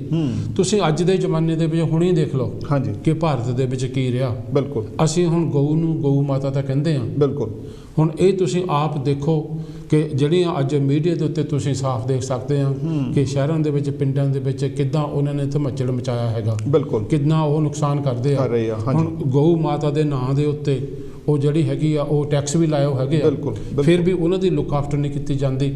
ਤੇ ਹੁਣ ਮੈਂ ਇਸ ਗੱਲ ਦਾ ਜ਼ਿਕਰ ਤਾਂ ਕਰਦਾ ਕਿ ਬੰਦੇ ਦੀ ਕੋਈ ਕਦਰ ਨਹੀਂ, ਲੇਕਿਨ ਤੁਸੀਂ ਇੱਕ ਜਾਨਵਰ ਨੂੰ ਆਪਣੀ ਮਾਂ ਬਣਾਏ ਆ, ਤਾਂ ਉਹਨੂੰ ਅਸੀਂ ਕਹਿੰਦੇ ਕਿ ਸਾਡੀ ਮਾਂ ਆ। ਹੁਣ ਇਹਦੇ ਨਾਲ ਇਹ ਲੱਗਦੇ, ਜੇ ਮੈਂ ਇਹ ਗੱਲ ਕਰਾਂ ਕਿ ਅਸੀਂ ਬਾਹਰਲੇ ਮੁਲਕਾਂ ਦੇ ਵਿੱਚ ਆ ਕੇ, ਤੁਹਾਨੂੰ ਵੀ ਪਤਾ ਮੈਨੂੰ ਵੀ ਪਤਾ ਕਿ ਜਿਸ ਤਰ੍ਹਾਂ ਹੁਣ ਇੱਥੇ ਬਹੁਤ ਸਾਰੀਆਂ ਜਿਹੜੀਆਂ ਹੈਗੀਆਂ ਆ ਆਰਗੇਨਾਈਜੇਸ਼ਨਸ ਉਹ ਇਸ ਫਰੰਟ ਦੇ ਉੱਤੇ ਕੰਮ ਕਰ ਰਹੀਆਂ ਕਿ ਬਰਾਬਰਤਾ ਹੋਣੀ ਚਾਹੀਦੀ ਆ। ਬਿਲਕੁਲ, ਬਹੁਤ ਦਹਾਕਿਆਂ ਤੋਂ ਇਹ ਜਿਹੜੇ ਇਸ ਮੁਲਕ ਦੇ ਵਿੱਚ ਸੰਘਰਸ਼ ਚੱਲ ਰਹੇ ਆ ਕਿ ਜਿਹੜੇ ਕਾਲੇ ਲੋਕ ਹੈਗੇ ਆ, ਜਿਹੜੇ ਭਾਰਤੀ ਲੋਕ ਹੈਗੇ ਆ, ਉਹਨਾਂ ਦੇ ਨਾਲ ਵਿਤਕਰਾ ਹੁੰਦਾ। ਤੁਸੀਂ ਇਹ ਦੇਖੋ ਕਿ ਆਪਣੇ ਦੇਸ਼ ਦੇ ਵਿੱਚ ਤੁਸੀਂ ਉਹਨਾਂ ਨੂੰ ਹੱਕ ਦੇਣੇ ਨੂੰ, ਉਹਨਾਂ ਨੂੰ ਤੁਸੀਂ ਬਰਾਬਰ ਦੇ ਬੰਦੇ ਸਮਝਣ ਨੂੰ ਤਿਆਰ ਨਹੀਂ। ਬਿਲਕੁਲ, ਤਾਂ ਬਾਹਰਲੇ ਮੁਲਕਾਂ ਦੇ ਵਿੱਚ ਜਾ ਕੇ ਫਿਰ ਤੁਹਾਨੂੰ ਬਰਾਬਰਤਾ ਦਾ ਹੱਕ ਮੰਗਣ ਦਾ ਕੀ ਹੱਕ ਆ? ਬਿਲਕੁਲ, ਕੋਈ ਹੱਕ ਨਹੀਂ ਹੈਗਾ ਕਿ ਬਾਹਰਲੇ ਮੁਲਕਾਂ ਦੇ ਵਿੱਚ ਜਾ ਕੇ ਤੁਸੀਂ ਇਹ ਹੱਕ ਮੰਗੋ ਕਿ ਸਾਨੂੰ ਬਰਾਬਰਤਾ ਦਾ ਹੱਕ ਹੋਣਾ ਚਾਹੀਦਾ। ਆਪਣੇ ਮੁਲਕ ਦੇ ਵਿੱਚ ਜਿਹੜੇ ਇਨਸਾਨ ਹੈਗੇ ਆ, ਜਿਹੜੇ ਬੰਦੇ ਆ, ਉਹਨਾਂ ਨੂੰ ਤੁਸੀਂ ਬਰਾਬਰਤਾ ਹੱਕ ਨਹੀਂ ਦਿੰਦੇ। ਬਿਲਕੁਲ ਬਲਵੀਰ ਜੀ, ਬੜੀ ਸ਼ਰਮਿੰਦਗੀ ਨਾਲ ਇਹ ਗੱਲ ਕਹਿਣੀ ਪੈਂਦੀ ਆ ਕਿ ਇਸ ਸੋਚ ਦੇ ਧਾਰਨੀ ਇਸ ਮੁਲਕ ਦੇ ਵਿੱਚ ਵੀ ਬਹੁਤ ਸਾਰੇ ਲੋਕ ਜਿਹੜੇ ਹੈਗੇ ਆ ਉਹ ਹਾਲੇ ਵੀ ਇਸ ਗੱਲ ਨੂੰ ਜਿਹੜਾ ਹੈਗਾ ਉਹ ਇਵੇਂ ਮੰਨਦੇ ਆ। ਜਦੋਂ ਬਲਵੀਰ ਜੀ ਜਾਂ ਮੈਂ, ਅਸੀਂ ਸ਼ਬਦ ਜਿਹੜਾ ਹੈਗਾ ਛੋਟੀ ਜਾਤੀ ਜਾਂ ਉੱਚੀ ਜਾਤੀ ਦੀ ਵਰਤੋਂ ਕਰਦੇ ਹਾਂ, ਇਹਦਾ ਮਤਲਬ ਇਹ ਨਹੀਂ ਹੈਗਾ ਕਿ ਬਲਵੀਰ ਜੀ ਜਾਂ ਮੈਂ ਜਾਂ ਕਾਂਸੀ TV ਜਿਹੜਾ ਹੈਗਾ ਉਹ ਇਸ ਗੱਲ ਦਾ ਹਾਮੀ ਭਰਦਾ ਕਿ ਇਹ ਜਿਹੜੀਆਂ ਜਾਤਾਂ ਹੋਣੀਆਂ ਚਾਹੀਦੀਆਂ। ਅਸੀਂ ਤਾਂ ਸਿਰਫ ਜੋ ਇਨਸਾਨ ਆ, ਅਸੀਂ ਉਹਨੂੰ ਸਿਰਫ ਇਨਸਾਨ ਮੰਨਦੇ ਹਾਂ, ਔਰ ਉਹ ਇਨਸਾਨ ਕਿਸ ਧਰਮ ਨੂੰ ਮੰਨਦਾ, ਕਿੱਥੇ ਹੋ ਜਾਂਦਾ, ਕੀ ਖਾਂਦਾ, ਕੀ ਨਹੀਂ ਖਾਂਦਾ, ਇਹਦੇ ਨਾਲ ਸਾਡਾ ਕੋਈ ਸਰੋਕਾਰ ਨਹੀਂ ਹੈ। ਇਸ ਕਰਕੇ ਉਹ ਉੱਚਾ ਜਾਂ ਉਹ ਨੀਵਾਂ ਨਹੀਂ ਹੋ ਜਾਂਦਾ। ਕਰਕੇ ਭਗਤ ਕਬੀਰ ਵੀ ਇਹ ਗੱਲ ਕਹਿੰਦਾ ਹੈਗਾ ਜੀ, ਵੀ ਇਹ ਗੱਲ ਕਹਿੰਦੇ ਆ ਕਿ ਜੇ ਤੂੰ ਬਾਹਮਣ ਬਾਹਮਣੀ ਕਾ ਜਾਇਆ ਤਾਂ ਔਨ ਬਾਟ ਕਿਉਂ ਨਾ ਆਇਆ। ਸੋ ਕਹਿੰਦੇ ਲੋ ਮਨੁੱਖ ਆ ਉਹ ਸਿਰਫ ਮਨੁੱਖ ਹੀ ਪੈਦਾ ਹੁੰਦਾ, ਪਰ ਇਸ ਸਾਰਾ ਕੁਛ ਹੋਣ ਦੇ ਬਾਵਜੂਦ ਵੀ, ਅਸੀਂ ਸਾਰਾ ਕੁਛ ਸਿੱਖ ਲੈਣ ਦੇ ਬਾਵਜੂਦ ਵੀ, ਇਹ ਇੰਗਲੈਂਡ ਵਰਗੇ ਜਾਂ ਯੂਰਪ ਦੇ ਜਾਂ ਅਮਰੀਕਾ, ਕੈਨੇਡਾ ਜਾਂ ਹੋਰ ਵਿਕਸਿਤ ਦੇਸ਼ਾਂ ਦੇ ਵਿੱਚ ਰਹਿਣ ਦੇ ਬਾਵਜੂਦ ਵੀ, ਜਿੱਥੇ ਮਨੁੱਖ ਨੂੰ ਮਨੁੱਖ ਕਰਕੇ ਜਾਣਿਆ ਜਾਂਦਾ, ਅਸੀਂ ਫਿਰ ਵੀ ਇਸ ਦਲਦਲ ਦੇ ਵਿੱਚ ਫਸੇ ਹੋਏ ਹਾਂ। ਸੋ ਅਸੀਂ ਭਗਤ ਸਿੰਘ ਦੀ ਗੱਲ ਕਰਕੇ ਕਿ ਜਿਹੜਾ ਭਗਤ ਸਿੰਘ ਨੇ 90 ਸਾਲ ਪਹਿਲਾਂ ਸਵਾਲ ਉਠਾਇਆ ਸੀ ਔਰ ਉਹਨੂੰ ਉਹ ਮੁਖਾਤਬ ਹੋਇਆ, ਇਹ ਕੀ ਕਾਰਨ ਆ ਕਿ ਅਸੀਂ 90 ਸਾਲ ਬੀਤ ਜਾਣ ਦੇ ਬਾਅਦ ਵੀ ਅਸੀਂ ਉਹਦੇ ਤੋਂ 2-4 ਕਦਮ ਸ਼ਾਇਦ ਪਿੱਛੇ ਹੀ ਗਏ ਹੋਵਾਂਗੇ, ਅਸੀਂ ਅੱਗੇ ਨਹੀਂ ਗਏ ਹੈਗੇ। ਸੋ ਇਹੀ ਬਲਵੀਰ ਜੀ ਆਰਟੀਕਲ ਦੇ ਵਿੱਚ ਜੇ ਕੋਈ ਹੋਰ ਨੁਕਤਾ ਜਿਹੜਾ ਹੈਗਾ ਤੁਸੀਂ ਉਹਨੂੰ ਸਾਡੇ ਦਰਸ਼ਕਾਂ ਨਾਲ ਸਾਂਝਾ ਕਰਨਾ ਚਾਹੋ ਕਿ ਭਗਤ ਸਿੰਘ ਜਿਹੜਾ ਇਹ ਆਰਟੀਕਲ ਦੇ ਵਿੱਚ ਕਿਤੇ ਉਹ ਇਹ ਗੱਲ ਵੀ ਚਾਹੁੰਦਾ ਹੈਗਾ ਕਿ ਇਹ ਜਿਹੜੀ ਜਾਤ ਪਾਤ ਦੀ ਪ੍ਰਥਾ ਹੈਗੀ ਆ, ਇਹਨੂੰ ਕਿੱਦਾਂ ਰੀਇਨਫੋਰਸ ਕੀਤਾ ਗਿਆ ਬਾਰ-ਬਾਰ ਜਿਹੜਾ ਹੈਗਾ ਇੱਕ ਸਿਸਟਮ ਬਣਾ ਕੇ। ਹਾਂਜੀ ਬਿਲਕੁਲ ਜੀ, ਇਹ ਜਿੱਦਾਂ ਆਪਾਂ ਪਹਿਲਾਂ ਨਵੀਪ ਜੀ ਗੱਲ ਕੀਤੀ ਆ ਕਿ ਜਿਹੜੇ ਸਾਡੇ ਮੁਲਕ ਦੇ ਵਿੱਚ ਦੇਖੋ ਕਿ ਅੱਜ ਦੇ ਜ਼ਮਾਨੇ ਦੇ ਵਿੱਚ ਵੀ ਹਾਂਜੀ ਅਸੀਂ ਮੁੱਖ ਤੌਰ ਦੇ ਉੱਤੇ ਧਰਮਾਂ ਨੂੰ ਲੈ ਕੇ, ਹਾਂਜੀ, ਅਸੀਂ ਰੱਬ ਨੂੰ, ਪਰਮਾਤਮਾ ਨੂੰ ਲੈ ਕੇ ਜੀ ਉੱਧਰਲੇ ਪਾਸੇ ਤੋਂ ਮੁਕਤੀ ਪਾਉਣ ਨੂੰ ਅਸੀਂ ਨੱਠੇ ਫਿਰਦੇ ਹਾਂ, ਤਿਆਰ ਹਾਂ ਜੀ ਕਿ ਸਾਨੂੰ ਉਹਦੇ ਬਾਰੇ ਸਾਨੂੰ ਇਹ ਕਰਨਾ ਚਾਹੀਦਾ।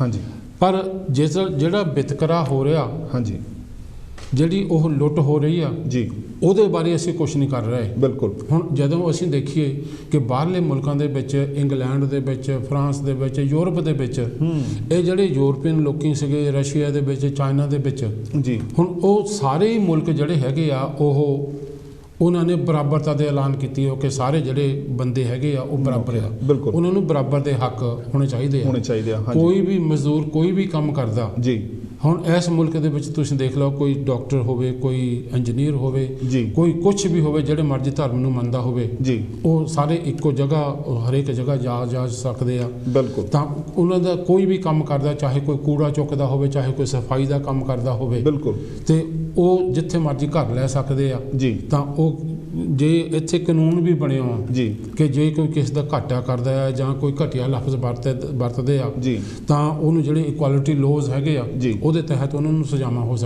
ਸਕਦੀਆਂ। ਪਰ ਸਾਡੇ ਮੁਲਕ ਦੇ ਵਿੱਚ ਅਸੀਂ ਬਰਾਬਰਤਾ ਤਾਂ ਇੱਕ ਪਾਸੇ ਰੱਖੀਓ, ਅਸੀਂ ਜਿਹੜੀ ਹੈਗੀ ਆ ਹੋਰ ਜਿਹੜੀ ਧਰਮਾਂ ਨੂੰ ਫੈਲਾਉਣ ਲਈ ਅਸੀਂ ਪਰਮਾਤਮਾ ਦੇ ਦੂਜੇ ਜਿਹੜੇ ਹੈਗੇ ਆ ਆਤਮਾ ਪਰਮਾਤਮਾ ਦੇ, ਅਸੀਂ ਅਗਲੇ ਪਿਛਲੇ ਜੂਨਾਂ ਦੇ ਚੱਕਰਾਂ ਦੇ ਵਿੱਚ ਫਸ ਕੇ ਜੀ ਅਸੀਂ ਆਪਣਾ ਉਧਰਲੇ ਬਾਰੇ ਉਸ ਦੇ ਬਾਰੇ ਅਸੀਂ ਨਹੀਂ ਸੋਚਦੇ। ਹਾਂਜੀ।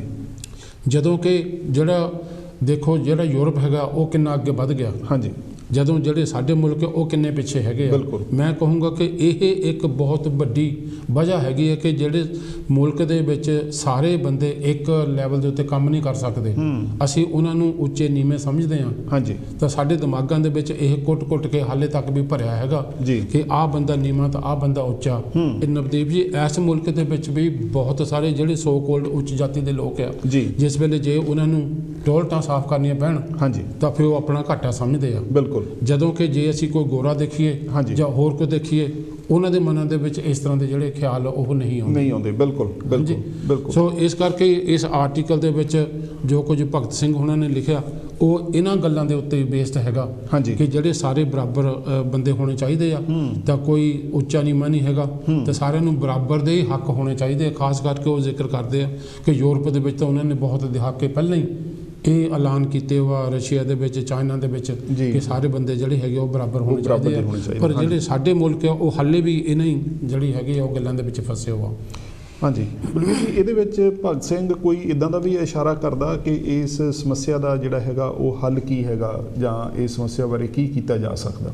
ਹਾਂਜੀ ਬਿਲਕੁਲ ਜੀ। ਇਹ ਕਿਉਂਕਿ ਜਿਹੜੀ ਭਗਤ ਸਿੰਘ ਉਹਨਾਂ ਦੀ ਜਿਹੜੀ ਲਿਖਣੀ ਹੈਗੀ ਆ, ਉਹਨਾਂ ਦੀ ਇੱਕ ਖਾਸੀਅਤ ਇਹ ਹੈ ਕਿ ਹਾਂ ਅਸੀਂ ਇਹ ਤਾਂ ਜ਼ਰੂਰ ਸਮਝ ਲੈਂਦੇ ਹਾਂ ਕਿ ਸਮੱਸਿਆ ਹੈਗੀ ਆ, ਤੇ ਪਰ ਸਾਨੂੰ ਇਹ ਵੀ ਜਾਣਨਾ ਜ਼ਰੂਰੀ ਹੈ ਕਿ ਫਿਰ ਉਸ ਸਮੱਸਿਆ ਦੇ ਬਾਰੇ ਕਰਨਾ ਕੀ ਚਾਹੀਦਾ। ਹਾਂਜੀ। ਕਿ ਅਸੀਂ ਕੀ ਕੁਛ ਕਰ ਸਕਦੇ ਹਾਂ, ਕੀ ਕੁਛ ਅਸੀਂ ਨਹੀਂ ਕਰ ਸਕਦੇ। ਜਦੋਂ ਸਾਡੇ ਕੋਲ ਇਹੀ ਐਨਾਲਿਸਿਸ ਹੈ ਨਹੀਂ, ਸਾਡੇ ਕੋਲ ਇਹੀ ਗਿਆਨ ਹੈ ਨਹੀਂ ਕਿ ਜਿਹੜੀਆਂ ਇਹ ਸਮੱਸਿਆਵਾਂ ਹੈਗੀਆਂ, ਸੋ ਜਿੰਨੀ ਦੇਰ ਤੱਕ ਅਸੀਂ ਉਹਦੀ ਪੜਚੋਲ ਨਹੀਂ ਕਰਦੇ, ਅਸੀਂ ਉਹਦਾ ਜਿਹੜਾ ਹੈਗਾ ਆ ਉਹ ਸੋਚ ਵਿਚਾਰ ਨਹੀਂ ਕਰਦੇ ਕਿ ਕੀ ਕਰਨਾ ਚਾਹੀਦਾ, ਤਾਂ ਫਿਰ ਅਸੀਂ ਉਹਦੇ ਸਿੱਟੇ ਤੇ ਕਿੱਦਾਂ ਪਹੁੰਚੂਗੇ, ਅਸੀਂ ਫਿਰ ਉਹਦੇ ਬਾਰੇ ਕੁਛ ਕਰਾਂਗੇ ਕੀ। ਬਿਲਕੁਲ। ਪਹਿਲੀ ਤਾਂ ਗੱਲ ਆ ਕਿ ਭਗਤ ਸਿੰਘ ਹੁਣੀ ਕਹਿੰਦੇ ਆ ਕਿ ਜੋ ਸੋ ਉੱਚ ਜਾਤੀ ਦੇ ਲੋਕ ਹੈਗੇ ਆ ਜੀ, ਉਹਨਾਂ ਸਾਰਿਆਂ ਨੂੰ ਜਿਨ੍ਹਾਂ ਨੂੰ ਉਹ ਨੀਵੇਂ ਸਮਝਦੇ ਆ, ਆਪ ਉਹਨਾਂ ਨੂੰ ਸਕੂਲਾਂ ਦੇ ਵਿੱਚ ਲੈ ਕੇ ਜਾਣਾ ਚਾਹੀਦਾ, ਆਪ ਉਹਨਾਂ ਨੂੰ ਖੂਹਾਂ ਤੇ ਲੈ ਕੇ ਜਾਣਾ ਚਾਹੀਦਾ ਕਿ ਤੁਸੀਂ ਇਹਨਾਂ ਖੂਹਾਂ ਤੋਂ ਪਾਣੀ ਪੀਵੋ,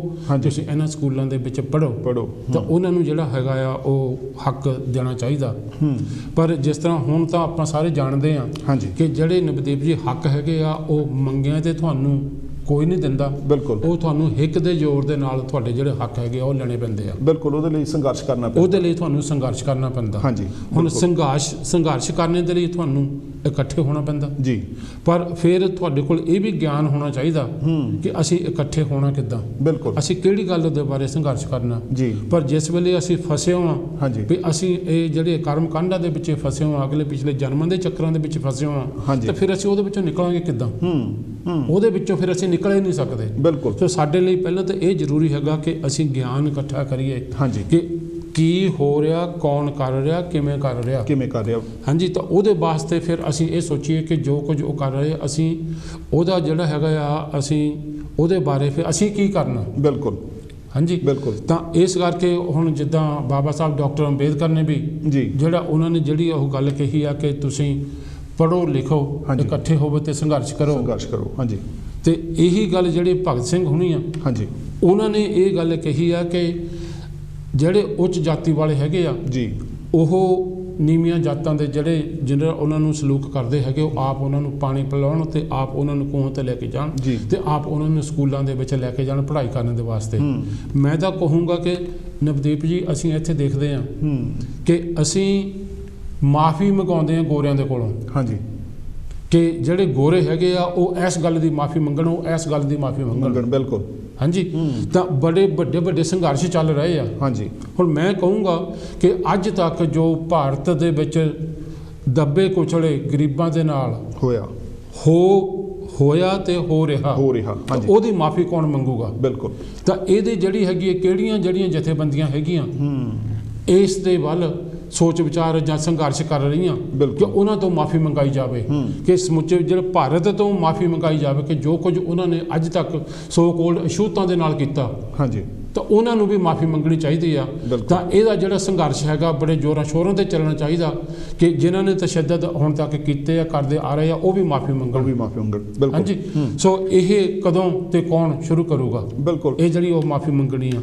ਹਾਂਜੀ, ਇਹਦੇ ਲਈ ਮੇਰਾ ਖਿਆਲ ਜਿਹੜੇ ਇਸ ਆਰਟੀਕਲ ਦੇ ਵਿੱਚ ਭਗਤ ਸਿੰਘ ਹੁਣੀ ਇਸ਼ਾਰਾ ਵੀ ਕਰਦੇ ਆ, ਡਾਕਟਰ ਅੰਬੇਦਕਰ ਭੀਮ ਰਾਓ ਜੀ ਉਹ ਵੀ ਇਸ ਗੱਲ ਵੱਲ ਇਸ਼ਾਰਾ ਕਰਦੇ ਆ ਕਿ ਜਿਨ੍ਹਾਂ 'ਤੇ ਤਸ਼ੱਦਦ ਹੋ ਰਿਹਾ, ਜਿਨ੍ਹਾਂ 'ਤੇ ਜ਼ੁਲਮ ਹੋ ਰਿਹਾ, ਜਿਵੇਂ ਤੁਸੀਂ ਬਲਵੀਰ ਜੀ ਕਿਹਾ ਕਿ ਆਪਣੇ ਹੱਕ ਲੈਣ ਦੇ ਲਈ ਤੁਹਾਨੂੰ ਲੜਨਾ ਪੈਂਦਾ, ਸੋ ਤੁਹਾਨੂੰ ਕੋਈ ਘਰ ਆ ਕੇ ਜਿਹੜਾ ਹੈਗਾ ਤੁਹਾਡੇ ਉਹ ਹੱਕ ਨਹੀਂ ਦਿੰਦਾ, ਸੋ ਉਹਦੇ ਲਈ ਤੁਹਾਡਾ ਦੁਸ਼ਮਣ ਜਿਹੜਾ ਹੈਗਾ ਉਹਦੀ ਪਹਿਚਾਣ ਕਰਨੀ ਬਹੁਤ ਜ਼ਿਆਦਾ ਜ਼ਰੂਰੀ ਆ। ਬਿਲਕੁਲ। ਔਰ ਉਹਦੇ ਲਈ ਤੁਹਾਨੂੰ ਆਪਣੇ ਦੋਸਤਾਂ ਦੀ ਪਹਿਚਾਣ ਕਰਨੀ ਵੀ ਬਹੁਤ ਜ਼ਰੂਰੀ ਆ ਕਿ ਕਿਹੜਾ ਤੁਹਾਡੇ ਨਾਲ ਹੈਗਾ, ਕਿਹੜਾ ਤੁਹਾਡੇ ਨਾਲ ਦਾ ਅਪਰੈਸਡ ਹੈਗਾ। ਜੀ, ਹੋ ਸਕਦਾ ਕਿ ਉਹ ਜਿਸ ਵਰਗ ਨੂੰ ਤੁਸੀਂ ਮੰਨਦੇ ਹੋਵੋ ਕਿ ਨਹੀਂ ਜੀ ਇਹ ਤਾਂ ਦੂਸਰੇ ਵਰਗ ਦੇ ਹੈਗੇ ਆ, ਪਰ ਸਾਨੂੰ ਵਰਗਾਂ ਤੋਂ ਉੱਠ ਕੇ ਵੀ ਇਹ ਦੇਖਣ ਦੀ ਲੋੜ ਹੈਗੀ ਆ ਕਿ ਉਹਨਾਂ ਦੀ ਜ਼ਿੰਦਗੀ ਵੀ ਸਾਡੇ ਵਰਗੀ ਆ।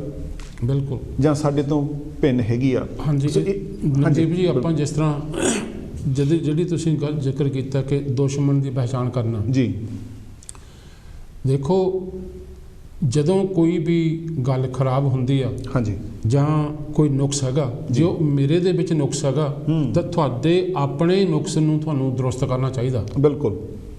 ਉਹ ਪਹਿਲਾਂ ਤਾਂ ਕਬੂਲ ਕਰਨਾ ਚਾਹੀਦਾ। ਜਿੰਨੀ ਦੇਰ ਤੱਕ ਅਸੀਂ ਕਬੂਲ ਨਹੀਂ ਕਰਦੇ ਕਿ ਮੇਰੇ ਵਿੱਚ ਕੋਈ ਨੁਕਸ ਹੈਗਾ ਤਾਂ ਫਿਰ ਮੈਂ ਆਪਣੇ ਆਪ ਨੂੰ ਠੀਕ ਕਿੱਦਾਂ ਕਰੂੰਗਾ? ਬਿਲਕੁਲ। ਪਹਿਲਾਂ ਤਾਂ ਉਹ ਪਹਿਚਾਣ ਕਰਨੀ ਚਾਹੀਦੀ ਹੈ ਕਿ ਉਹ ਜਿਹੜਾ ਨੁਕਸ ਹੈਗਾ ਉਹ ਨੁਕਸ ਕਿੱਥੇ ਆ। ਬਿਲਕੁਲ। ਸੋ ਜੇ ਅਸੀਂ ਪਹਿਚਾਣ ਨਹੀਂ ਕਰਦੇ ਹਾਂਜੀ ਤਾਂ ਫਿਰ ਜੋ ਕੁਝ ਹੁੰਦਾ ਉਹ ਤਾਂ ਉਸੇ ਤਰ੍ਹਾਂ ਜਿਹੜਾ ਉਹ ਹੋਈ ਜਾਊਗਾ। ਬਿਲਕੁਲ। ਸੋ ਜੇ ਅਸੀਂ ਆਪਣੇ ਆਪ ਹੀ ਆਪਣੇ ਦੁਸ਼ਮਣ ਬਣੇ ਹੋਵਾਂ, ਹਾਂਜੀ, ਇਹਦੀ ਵੀ ਪਹਿਚਾਣ ਕਰਨੀ ਪੈਣੀ ਹੈ ਕਿ ਅਸੀਂ ਆਪਣੇ ਦੁਸ਼ਮਣ ਆਪਣੇ ਆਪ ਹੀ ਕਿੱਦਾਂ ਬਣੇ ਹੋਵਾਂ। ਬਿਲਕੁਲ। ਹੁਣ ਇਹ ਗੱਲ ਵੀ ਦੇਖਣੀ ਪੈਣੀ ਹੈ ਕਿ ਜੇ ਕੋਈ ਜਾਤ ਜਾਂ ਧਰਮ ਜਾਂ ਕੋਈ ਫਿਰਕਾ ਜਾਂ ਕੋਈ ਵੀ ਜਥੇਬੰਦਕ ਸੰਸਥਾ ਹੈਗੀ ਆ, ਉਹ ਤੁਹਾਨੂੰ ਉੱਥੇ ਹੀ ਰੱਖਣਾ ਚਾਹੁੰਦੀ ਆ ਜਿੱਥੇ ਤੁਸੀਂ ਪਹਿਲਾਂ ਹੈਗੇ ਹੀ ਆ, ਤਾਂ ਫਿਰ ਤੁਸੀਂ ਇਸ ਗੱਲ ਦੇ ਉੱਤੇ ਜਿੱਦ ਕਰਨ ਲੱਗ ਪਓ ਕਿ ਅਸੀਂ ਤਾਂ ਇੱਥੇ ਹੀ ਰਹਿਣਾ। ਬਿਲਕੁਲ। ਸਾਨੂੰ ਤਾਂ ਅਸੀਂ ਤਾਂ ਇਹਦੇ ਵਿੱਚ ਖੁਸ਼ ਹਾਂ। ਹਾਂਜੀ। ਫਿਰ ਤਾਂ ਜਿੱਦਾਂ ਕਹਿੰਦੇ ਹੁੰਦੇ ਆ ਵੀ ਕੁਛ ਨਹੀਂ ਹੋ ਸਕਦਾ। ਹਾਂ। ਇਸ ਕਰਕੇ ਤੁਹਾਨੂੰ ਆਪਣੀ ਪਹਿਚਾਣ ਕਰਨਾ ਕਿ ਜਿਹੜਾ ਹੈਗੇ ਗਲਤੀ ਕਿੱਥੇ ਆ, ਅਸੀਂ ਕੀ ਕਰ ਰਹੇ ਹਾਂ ਉਹਦੇ ਬਾਰੇ। ਬਿਲਕੁਲ। ਤਾਂ ਉਹ ਪਹਿਚਾਣ ਕਰਨੀ ਬੜੀ ਜ਼ਰੂਰੀ ਆ। ਹਾਂਜੀ ਬਲਵੀਰ ਜੀ, ਹੁਣ ਤੱਕ ਮੈਂ ਇਸੇ ਹੀ ਗੱਲ ਵੱਲ ਨੂੰ ਆ ਰਿਹਾ ਸੀਗਾ ਕਿ ਹੁਣ ਤੱਕ ਜਿਹੜੇ ਸਿਆਸਤਦਾਨ ਹੈਗੇ ਆ, ਜਿਹੜੇ ਇੱਕ ਜਮਾਤ ਹੈਗੀ ਆ ਜਿਹੜੀ ਲੁੱਟਣ ਵਾਲੀ ਜਮਾਤ ਹੈਗੀ ਆ, ਹਾਂਜੀ, ਉਹ ਇਸ ਗੱਲ ਦਾ ਕੋਈ ਦਰਾਂਡਾ ਨਹੀਂ ਕਰਦੀ ਕਿ ਇਹਦੇ ਵਿੱਚ ਕਿਹੜੀ ਜਾਤ ਵਾਲਾ ਹੈਗਾ, ਕਿਹੜੇ ਵਰਗ ਵਾਲਾ ਹੈਗਾ, ਕਿਹੜੇ ਗੋਤ ਵਾਲਾ ਹੈਗਾ। ਹਾਂਜੀ। ਉਹਨਾਂ ਲਈ ਤਾਂ ਸਿਰਫ ਇਹ ਹੈਗਾ ਕਿ ਪੈਸਾ ਪ੍ਰਧਾਨ ਹੈਗਾ ਔਰ ਉਹ ਹਰੇਕ ਉਸ ਵਿਅਕਤੀ ਦੀ ਲੁੱਟ ਖਸੁੱਟ ਕਰਦੇ ਆ ਜਿਹਦੀ ਉਹ ਕਰ ਸਕਦੇ ਆ।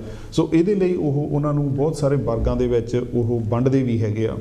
ਕਈ ਵਾਰੀ ਅਸੀਂ ਨਾਅਰਿਆਂ ਦੇ ਨਾਲ ਜਿਹੜਾ ਹੈਗਾ ਉਹ ਸਾਨੂੰ ਚੰਗੇ ਲੱਗਦੇ ਆ ਕਿ ਇਹ ਜੀ ਸਾਡੀ ਜਾਤ ਦਾ ਆ, ਇਹ ਸਾਡੇ ਗੋਤ ਦਾ ਆ, ਇਹ ਸਾਡੇ ਪਿੰਡ ਦਾ ਆ, ਇਹ ਸਾਡੇ ਸੂਬੇ ਦਾ ਆ। ਹਾਂਜੀ। ਮੈਨੂੰ ਸੁਰਜੀਤ ਪਾਤਰ ਦੀ ਗੱਲ ਉਹ ਯਾਦ ਆ ਜਾਂਦੀ ਆ ਜਿਹਦੇ ਵਿੱਚ ਉਹ ਕਹਿੰਦਾ ਕਿ ਮੈਂ ਬਹੁਤ ਘੱਟ ਗਿਣਤੀ ਨਾਲ ਨਹੀਂ, ਮੈਂ ਬਹੁਤ ਗਿਣਤੀ ਨਾਲ ਸੰਬੰਧ ਰੱਖਦਾ ਹਾਂ।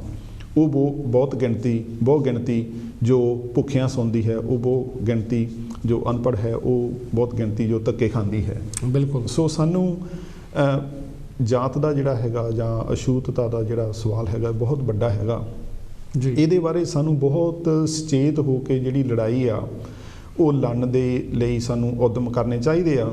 ਔਰ ਇਸ ਉਦਮ ਦੇ ਵਿੱਚ ਸਾਨੂੰ ਇਹ ਪਛਾਣ ਵੀ ਬਹੁਤ ਜ਼ਰੂਰੀ ਹੋਣੀ ਚਾਹੀਦੀ ਆ ਕਿ ਅਸੀਂ ਕਿਹਨਾਂ ਲੋਕਾਂ ਦਾ ਅਸੀਂ ਸਾਥ ਲੈਣਾ। ਕੋਈ ਇੱਦਾਂ ਨਾ ਹੋਵੇ ਕਿ ਇੱਕ ਬੰਦਾ ਆਵੇ ਜਾਂ ਦੋ ਬੰਦੇ ਆਉਣ ਜਾਂ ਇੱਕ ਆਰਗੇਨਾਈਜੇਸ਼ਨ ਆਵੇ ਜਾਂ 2-4 ਆਰਗੇਨਾਈਜੇਸ਼ਨਾਂ ਆਉਣ, ਉਹ ਤੁਹਾਨੂੰ ਇੱਕ ਹੋਰ ਨਾਅਰਾ ਦੇ ਕੇ ਤੁਹਾਨੂੰ ਆਪਣੇ ਮਗਰ ਲਾ ਕੇ ਉਹ ਆਪਣਾ ਤਾਂ ਮਕਸਦ ਸਿੱਧਾ ਕਰ ਲੈਣ, ਆਪਣਾ ਤਾਂ ਉੱਲੂ ਸਿੱਧਾ ਕਰ ਲੈਣ, ਪਰ ਜਿਹੜੀ ਅਸਲ ਸਮੱਸਿਆ ਆ ਉਹਦੇ ਤੋਂ ਸਾਨੂੰ ਛੁਟਕਾਰਾ ਨਾ ਦਿਵਾਉਣ। ਉਹਦੇ ਲਈ ਤੁਸੀਂ ਜਿਹੜਾ ਹੈਗਾ ਉਹ ਕੋਈ ਗੱਲ ਜਿਹੜੀ ਆ ਚੰਗੀ ਉਹ ਨਾ ਚੱਲੇ। ਜੀ ਨਵਦੀਪ ਜੀ, ਹੁਣ ਤੱਕ ਦੇਖੋ ਜਿਸ ਤਰ੍ਹਾਂ ਆਪਾਂ ਇੰਡਸਟਰੀ ਵਿੱਚ ਕੰਮ ਕਰਦੇ ਹਾਂ ਜੀ, ਉੱਥੇ ਇਹ ਦੇਖਿਆ ਜਾਂਦਾ ਕਿ ਅਸੀਂ ਆਹ ਚੀਜ਼ ਬਣਾਉਂਦੇ ਹਾਂ, ਉਹਦੇ ਵਿੱਚੋਂ ਕਿੰਨਾ ਕੁ ਨੁਕਸਾਨ ਹੋਇਆ, ਕਿੰਨਾ ਕੁ ਫਾਇਦਾ ਹੋਇਆ। ਹਾਂਜੀ। ਸੋ ਜਿਹਦੇ ਵਿੱਚ ਫਾਇਦਾ ਹੁੰਦਾ ਉਹ ਅਗਲੇ ਐਨਾਲਿਸਿਸ ਕਰਦੇ ਆ, ਦੇਖਦੇ ਆ ਕਿ ਕਿਹੜੀ ਚੀਜ਼ ਚੱਲ ਰਹੀ ਹੈ, ਕਿਹੜੀ ਚੀਜ਼ ਨਹੀਂ ਚੱਲ ਰਹੀ। ਬਿਲਕੁਲ। ਤੇ ਜੋ ਕੁਝ ਜੇ ਹੁਣ ਇਹ ਦੇਖੀਏ ਕਿ ਹਰੇਕ ਬੰਦਾ ਕਹਿੰਦਾ ਕਿ ਵਿਤਕਰਾ ਹੋ ਰਿਹਾ, ਬਿਲਕੁਲ ਉਹ ਵਿਤਕਰਾ ਨਹੀਂ ਹੋਣਾ ਹੋਣਾ ਚਾਹੀਦਾ। ਹਾਂਜੀ।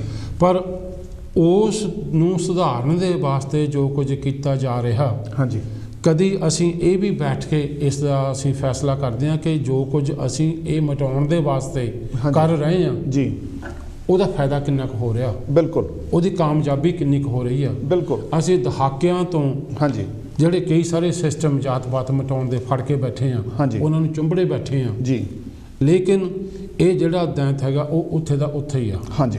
ਉਹ ਉਸੇ ਤਰ੍ਹਾਂ ਦਾ ਹੈਗਾ। ਤੇ ਕੀ ਸਾਨੂੰ ਇਹ ਨਹੀਂ ਚਾਹੀਦਾ ਕਿ ਅਸੀਂ ਆਪਣੇ ਤੌਰ ਤਰੀਕੇ ਬਦਲ ਕੇ ਦੇਖੀਏ? ਬਿਲਕੁਲ। ਸਾਨੂੰ ਜੇ ਇਹਦੇ ਬਾਰੇ ਸੋਚ ਵਿਚਾਰ ਕਰਨੀ ਚਾਹੀਦੀ ਹੈ ਕਿ ਕਿਹੜਾ ਤਰੀਕਾ ਕਿੰਨਾ ਕੁ ਕਾਮਯਾਬ ਹੋ ਰਿਹਾ। ਮੈਂ ਇੱਕ ਨਵਦੀਪ ਜੀ ਇੱਥੇ ਜੇ ਮੈਂ ਜ਼ਿਕਰ ਕਰ ਸਕਾਂ ਬਿਲਕੁਲ ਕਿ ਤੁਹਾਨੂੰ ਪਤਾ ਹੀ ਆ ਕਿ ਰੀਸੈਂਟਲੀ ਇੱਥੇ ਜਿਹੜਾ ਹੈਗਾ ਇੱਕ ਇਕੁਆਲਿਟੀ ਬਿੱਲ ਹਾਂਜੀ ਦੇ ਬਾਰੇ ਜਿਹੜਾ ਉਹ ਸੰਘਰਸ਼ ਚੱਲ ਰਿਹਾ। ਬਿਲਕੁਲ।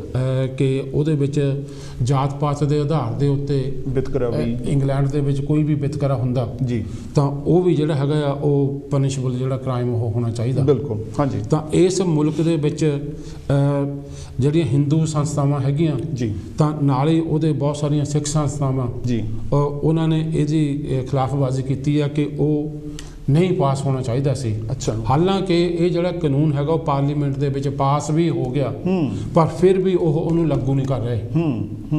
ਫਿਰ ਵੀ ਜਿਹੜੀਆਂ ਤਾਕਤਾਂ ਹੈਗੀਆਂ ਵਿਰੋਧੀ ਤਾਕਤਾਂ ਹੈਗੀਆਂ ਉਹਨਾਂ ਨੇ ਆਪਣਾ ਪੂਰਾ ਜ਼ੋਰ ਲਾਇਆ ਕਿ ਉਹ ਜਿਹੜਾ ਕਾਨੂੰਨ ਹੈਗਾ ਆ ਉਹ ਲਾਗੂ ਨਾ ਹੋਵੇ। ਹਾਂਜੀ। ਇੱਥੇ ਤੱਕ ਇਸ ਮੁਲਕ ਦੇ ਵਿੱਚ ਵੀ ਦੇਖੋ ਜਦੋਂ ਕਿ ਜਿਹੜਾ ਰੰਗ ਨਸਲ ਹੋਰ ਜਿਹੜੇ ਇਕੁਆਲਿਟੀ ਲੋ ਹੈਗਾ ਆ ਜਿਨ੍ਹਾਂ ਦੇ ਆਧਾਰ ਦੇ ਉੱਤੇ ਉਹ ਬਣੇ ਹੈਗੇ ਆ ਕਿ ਤੁਹਾਡੇ ਨਾਲ ਵਿਤਕਰਾ ਹੁੰਦਾ ਜੀ ਤਾਂ ਉਹਨੂੰ ਜਿਹੜੀ ਹੈਗੀ ਆ ਉਹ ਸਜ਼ਾ ਹੋ ਸਕਦੀ ਹੈ। ਲੇਕਿਨ ਜਾਤ ਦੇ ਆਧਾਰ ਦੇ ਉੱਤੇ ਜਿਹੜਾ ਬਿੱਲ ਵੀ ਕਾਨੂੰਨ ਵੀ ਪਾਸ ਹੋਏ ਆ ਜੀ ਤਾਂ ਫਿਰ ਵੀ ਉਹ ਲਾਗੂ ਨਹੀਂ ਕੀਤਾ ਜਾ ਰਿਹਾ। ਹਾਂਜੀ। ਸੋ ਆਪਾਂ ਨਵਦੀਪ ਜੀ ਗੱਲ ਕਰਦੇ ਸੀਗੇ ਕਿ ਇਹ ਜਿਹੜਾ ਸੁਧਾਰ ਕਰਨਾ ਉਹਦੇ ਬਾਰੇ ਸੋਚ ਵਿਚਾਰ ਕਰਨੀ ਚਾਹੀਦੀ ਆ ਕਿ ਜਿਹੜੇ ਅਸੀਂ ਹੁਣ ਤੱਕ ਤਰੀਕੇ ਅਪਣਾਏ ਉਹ ਸੁਧਾਰ ਲਿਆਉਣੇ ਦੇ। ਬਿਲਕੁਲ। ਕਿ ਅਸੀਂ ਆਮ ਕਰਕੇ ਦੇਖਦੇ ਹਾਂ ਧਰਮਾਂ ਦੇ ਵਿੱਚ ਦੇਖਦੇ ਹਾਂ ਕਿ ਸਾਡਾ ਜਿਹੜਾ ਹੈਗਾ ਆ ਉਹ ਨਿਪਟਾਰਾ ਉਹ ਸਾਡਾ ਕੋਈ ਹੱਲ ਕੱਢ ਸਕਦੇ ਆ। ਬਿਲਕੁਲ। ਪਰ ਸਾਨੂੰ ਇਹ ਦੇਖਣਾ ਪੈਣਾ ਵੀ ਉਹਨਾਂ ਦਾ ਫਾਇਦਾ ਕਿੰਨਾ ਹੋ ਰਿਹਾ, ਅਸੀਂ ਕਿੱਥੇ ਤੱਕ ਇਸ ਇਸ਼ੂ ਨੂੰ ਲੈ ਕੇ ਬਿਲਕੁਲ ਪਹੁੰਚੇ ਹੈ ਜਾਂ ਨਹੀਂ ਪਹੁੰਚੇ। ਹਾਂਜੀ। ਤਾਂ ਹੁਣ ਆਪਾਂ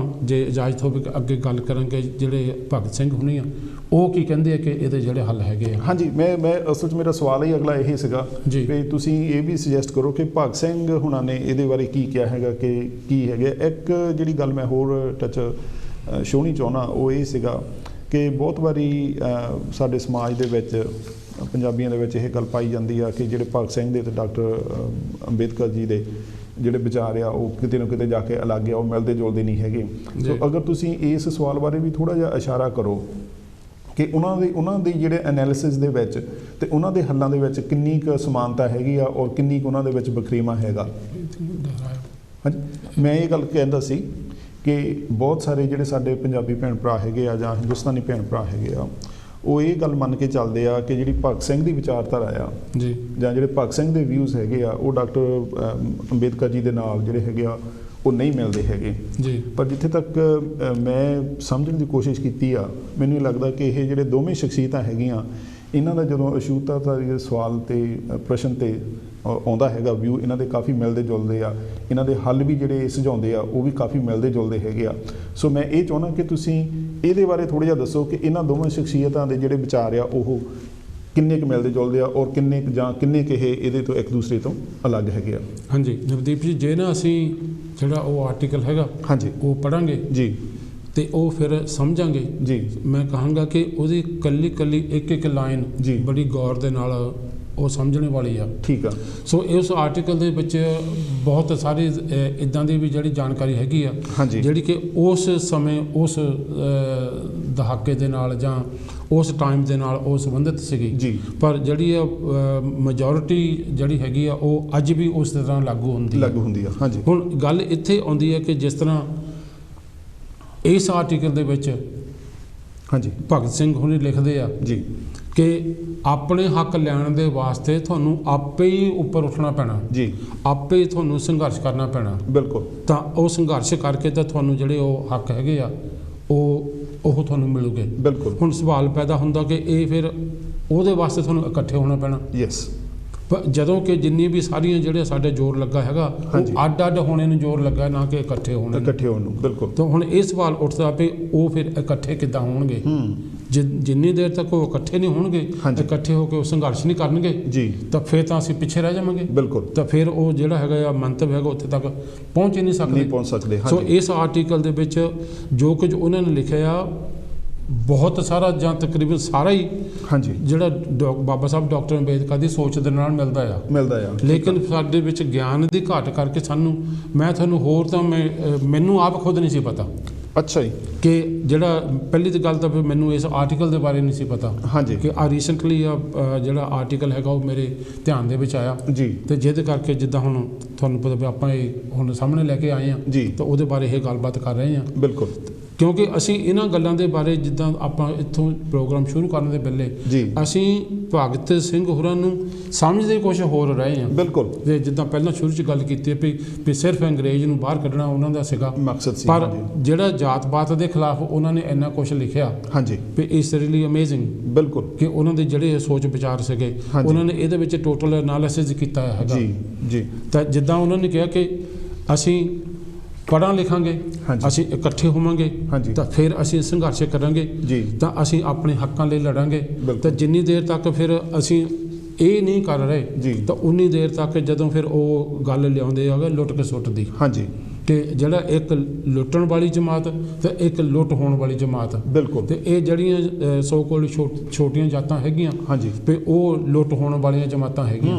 ਹਾਂਜੀ ਬਿਲਕੁਲ। ਇਹ ਦਰਸ਼ਕੋ ਇਹ ਗੱਲ ਜਿਹੜੀ ਹੈਗੀ ਆ ਸਾਡੇ ਲਈ ਸਮਝਣ ਲਈ ਜਾਂ ਸਾਡਾ ਸੰਘਰਸ਼ ਲੜਨ ਦੇ ਲਈ ਸਾਡੇ ਲਈ ਬਹੁਤ ਬਹੁਤ ਬਹੁਤ ਜ਼ਿਆਦਾ ਜ਼ਰੂਰੀ ਆ।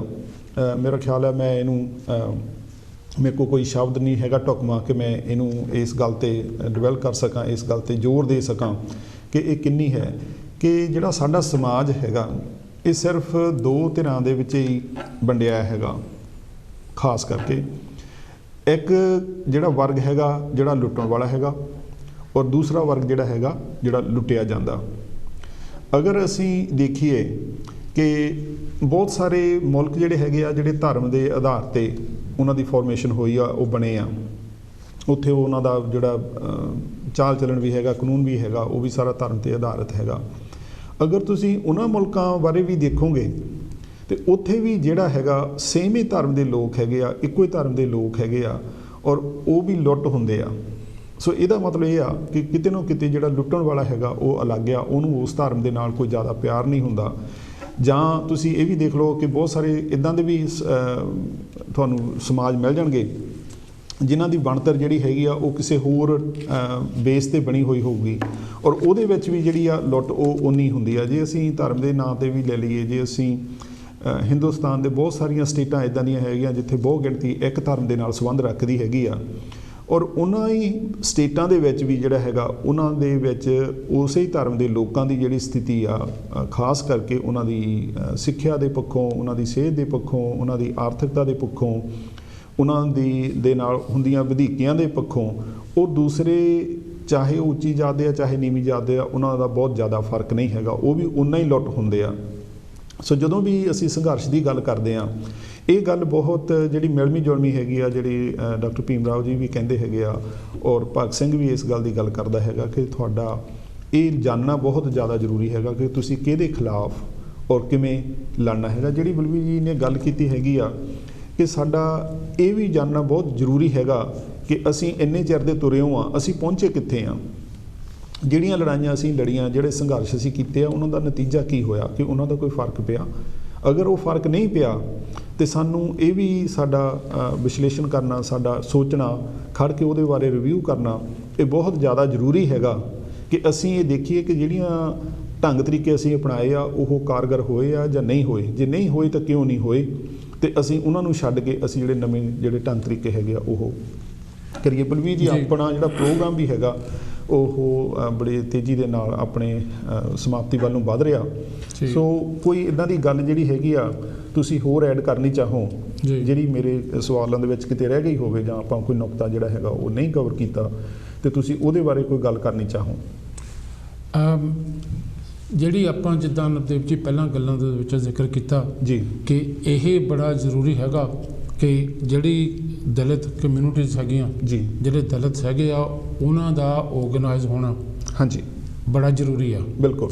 ਤਾਂ ਉਹ ਫਿਰ ਆਰਗੇਨਾਈਜ਼ ਹੋ ਕੇ ਤਾਂ ਇਕੱਠੇ ਹੋ ਕੇ ਤਾਂ ਉਹ ਜਿਹੜੀ ਇਹ ਮੁੱਖ ਤੌਰ 'ਤੇ ਜਿਹੜੀ ਸੁਸਾਇਟੀ ਹੈਗੀ ਆ ਉਸ ਨੂੰ ਚੇਂਜ ਕਰਨ ਦੇ ਬਾਰੇ ਸੋਚ ਸਕਦੇ ਆ, ਉਹਦੇ ਬਾਰੇ ਕੁਛ ਕੀਤਾ ਜਾ ਸਕਦਾ। ਤੇ ਉਹ ਭਗਤ ਸਿੰਘ ਹੁਣ ਕਹਿੰਦੇ ਕਿ ਤੁਸੀਂ ਕਿਸੇ ਦੇ ਉੱਤੇ ਡਿਪੈਂਡ ਨਾ ਕਰੋ ਜੀ ਕਿ ਕੋਈ ਸਾਡੇ ਲਈ ਕੁਛ ਕਰੂਗਾ। ਬਿਲਕੁਲ। ਕੋਈ ਤੁਹਾਡੇ ਲਈ ਇਹ ਜਿਹੜੇ ਤੁਹਾਡੇ ਹੱਕ ਹੈਗੇ ਆ ਉਹ ਪਲੇਟ ਦੇ ਉੱਤੇ ਰੱਖ ਕੇ ਤੁਹਾਨੂੰ ਦੇ ਦੇਵੇਗਾ। ਹਾਂਜੀ।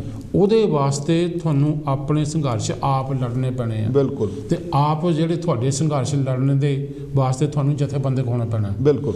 ਜਿੱਦਾਂ ਮੈਂ ਪਹਿਲਾਂ ਜ਼ਿਕਰ ਕੀਤਾ ਕਿ ਜੇ ਤੁਹਾਡੇ ਕੋਲ ਗਿਆਨ ਨਹੀਂ ਹੈਗਾ, ਨੌਲੇਜ ਨਹੀਂ ਹੈਗਾ, ਹੁਣ ਇਹ ਤਾਂ ਕਿ ਇਹ ਅਸੀਂ ਇਸ ਗੱਲ ਨੂੰ ਬਹੁਤ ਵਾਰੀ ਗਲਤ ਲੈ ਲੈਂਦੇ ਹਾਂ ਕਿ ਜਿੱਦਾਂ ਪੜ੍ਹੋ ਲਿਖੋ ਇਕੱਠੇ ਹੋਵੇ ਤਾਂ ਸੰਘਰਸ਼ ਕਰੋ ਜੀ। ਹੁਣ ਬਹੁਤ ਸਾਰੇ ਜਿਹੜੇ ਲੋਕ ਹੈਗੇ ਉਹ ਪੜ੍ਹ ਲਿਖ ਵੀ ਗਏ ਆ ਜੀ, ਲੇਕਿਨ ਇਹ ਜਿਹੜਾ ਗਿਆਨ ਹਾਸਲ ਕਰਨਾ, ਗਿਆਨ ਉਹ ਹਾਸਲ ਕਰਨਾ ਕਿ ਅਸੀਂ ਇਸ ਸਮੱਸਿਆ ਦੇ ਬਾਰੇ ਹੱਲ ਦਾ ਜਿਹੜਾ ਗਿਆਨ ਹੈਗਾ ਹਾਂਜੀ ਉਹ ਅਸੀਂ ਗਿਆਨ ਹਾਸਲ ਕਰਨਾ ਕਿ ਅਸੀਂ ਇਕੱਠੇ ਕਿੱਦਾਂ ਹੋਣਾ। ਬਿਲਕੁਲ। ਅਸੀਂ ਫਿਰ ਸੰਘਰਸ਼ ਕਿੱਦਾਂ ਕਰਨਾ, ਕਿਹੜਾ ਸੰਘਰਸ਼ ਕਰਨਾ ਜੀ, ਉਹ ਸੰਘਰਸ਼ ਕਰਨਾ ਕਿਹਨੇ ਆ, ਕਦੋਂ ਕਰਨਾ, ਕਿੱਥੇ ਕਰਨਾ। ਬਿਲਕੁਲ। ਜਿਹੜੀ ਮੇਨ ਗੱਲ ਤਾਂ ਇਹ ਹੈਗੀ, ਇਹ ਕਹਿ ਦੇਣਾ ਬੜਾ ਸੌਖਾ ਆ ਹਾਂਜੀ, ਪਰ ਇਹ ਜਿਹੜਾ ਕਰਨਾ ਬੜਾ ਔਖਾ ਆ। ਤੇ ਜੇ ਅਸੀਂ ਹੁਣ ਜੋ ਕੁਝ ਅੱਜ ਇਸ ਜ਼ਮਾਨੇ ਦੇ ਵਿੱਚ ਇਹ ਲੋਕਾਂ ਦੇ ਵਿੱਚ ਵਾਪਰ ਰਿਹਾ ਜੀ, ਅਸੀਂ ਦੇਖੀਏ ਕਿ ਲੋਕੀ ਤਾਂ ਸੁੱਤੇ ਪਏ ਆ ਹਾਂਜੀ, ਉਹਦਾ ਆਪਣੀ ਜਿਹੜੀ ਹੈਗੀ ਆ ਉਹ ਸੈਲਫਿਸ਼ਨੈਸ ਦੀ ਦੌੜ ਲੱਗੀ ਹੋ ਆ। ਬਿਲਕੁਲ।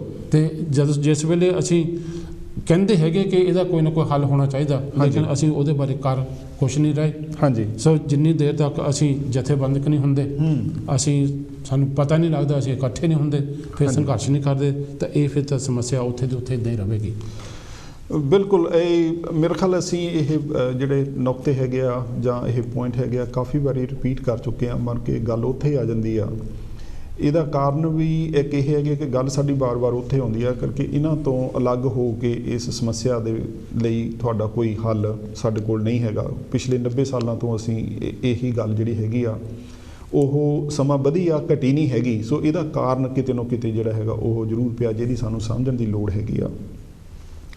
ਅਗਰ ਅਸੀਂ ਭਗਤ ਸਿੰਘ ਨੂੰ ਜਾਂ ਹੋਰ ਜਿਹੜੇ ਸਾਡੇ ਮਹਾਨਾਇਕ ਨੇ, ਜਿਹੜੇ ਸਾਡੇ ਰਾਹ ਦਰਸਾਉਣ ਵਾਲੇ ਸਾਡੇ ਆਗੂ ਰਹੇ ਨੇ, ਜਿਨ੍ਹਾਂ ਨੇ ਘਾਲਣਾ ਘਾਲੀ ਆ ਸਮਾਜ ਦੇ ਵਿੱਚ ਆਪਣਾ ਬੜਾ ਵੱਡਾ ਯੋਗਦਾਨ ਪਾਇਆ, ਅਗਰ ਅਸੀਂ ਉਹਨਾਂ ਨੂੰ ਸਹੀ ਮਾਇਨਿਆਂ ਦੇ ਵਿੱਚ ਯਾਦ ਕਰਨਾ ਆ, ਅਗਰ ਅਸੀਂ ਉਹਨਾਂ ਤੋਂ ਸਿੱਖਣਾ ਆ, ਅਸੀਂ ਅਗਰ ਉਹਨਾਂ ਦੇ ਸੁਪਨਿਆਂ ਦਾ ਸਮਾਜ ਸਿਰਜਣਾ ਆ, ਅਗਰ ਅਸੀਂ ਆਪਣੇ ਸੁਪਨਿਆਂ ਦਾ ਸਮਾਜ ਸਿਰਜਣਾ, ਤੇ ਸਾਨੂੰ ਸਭ ਤੋਂ ਪਹਿਲਾਂ ਪੜ੍ਹਨਾ ਜਿਹੜਾ ਹੈਗਾ ਉਹ ਬਹੁਤ ਜ਼ਰੂਰੀ ਹੋਊਗਾ। ਕਰਕੇ ਪੜ੍ਹਨ ਤੋਂ ਮਤਲਬ ਇਹ ਨਹੀਂ ਹੈਗਾ ਕਿ ਤੁਸੀਂ 10 ਕਿਤਾਬਾਂ ਲੈ ਆਂਦੀਆਂ ਉਹ ਤੁਸੀਂ ਪੜ੍ਹ ਲਈਆਂ ਤਾਂ ਤੁਸੀਂ ਜਿਹੜਾ ਹੈਗਾ ਉਹ ਪੜ੍ਹੇ ਲਿਖੇ ਹੋ ਗਏ।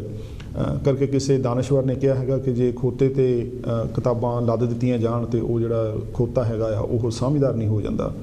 ਸੋ ਸਾਡਾ ਜਿਹੜਾ ਸਿੱਖਿਆ ਦਾ ਤੰਤਰ ਵੀ ਹੈਗਾ, ਸਿੱਖਿਆ ਦਾ ਸਿਸਟਮ ਵੀ ਹੈਗਾ, ਉਹ ਵੀ ਇਹ ਹੈਗਾ ਕਿ ਇੱਕ ਗਿਣਤੀ ਕਰਵਾ ਦਿੱਤੀ ਜਾਂਦੀ ਆ ਕਿ ਫਲਾਣੇ ਬੰਦੇ ਨੇ ਆ ਫਲਾਨੀ ਡਿਗਰੀ ਕਰ ਲਈ ਆ ਔਰ ਉਹ ਇੰਨਾ ਪੜ੍ਹ ਗਿਆ ਕਿ ਉਹ ਆਪਣੀ ਸਿੱਖਿਆ ਨੂੰ ਇਸ ਕਦਰ ਵਰਤ ਸਕਦਾ ਹੈਗਾ ਕਿ ਜੋ ਵੀ ਉਹਨੂੰ ਦਰਪੇਸ਼ ਸਮੱਸਿਆਵਾਂ ਹੈਗੀਆਂ ਜਾਤੀ ਤੌਰ 'ਤੇ ਜਾਂ ਸਮਾਜਿਕ ਤੌਰ 'ਤੇ ਉਹਨਾਂ ਦੇ ਹੱਲ ਲੱਭਣ ਦੇ ਲਈ ਉਹ ਕੁਛ ਕਰ ਸਕਦਾ ਹੋਵੇ ਜੀ।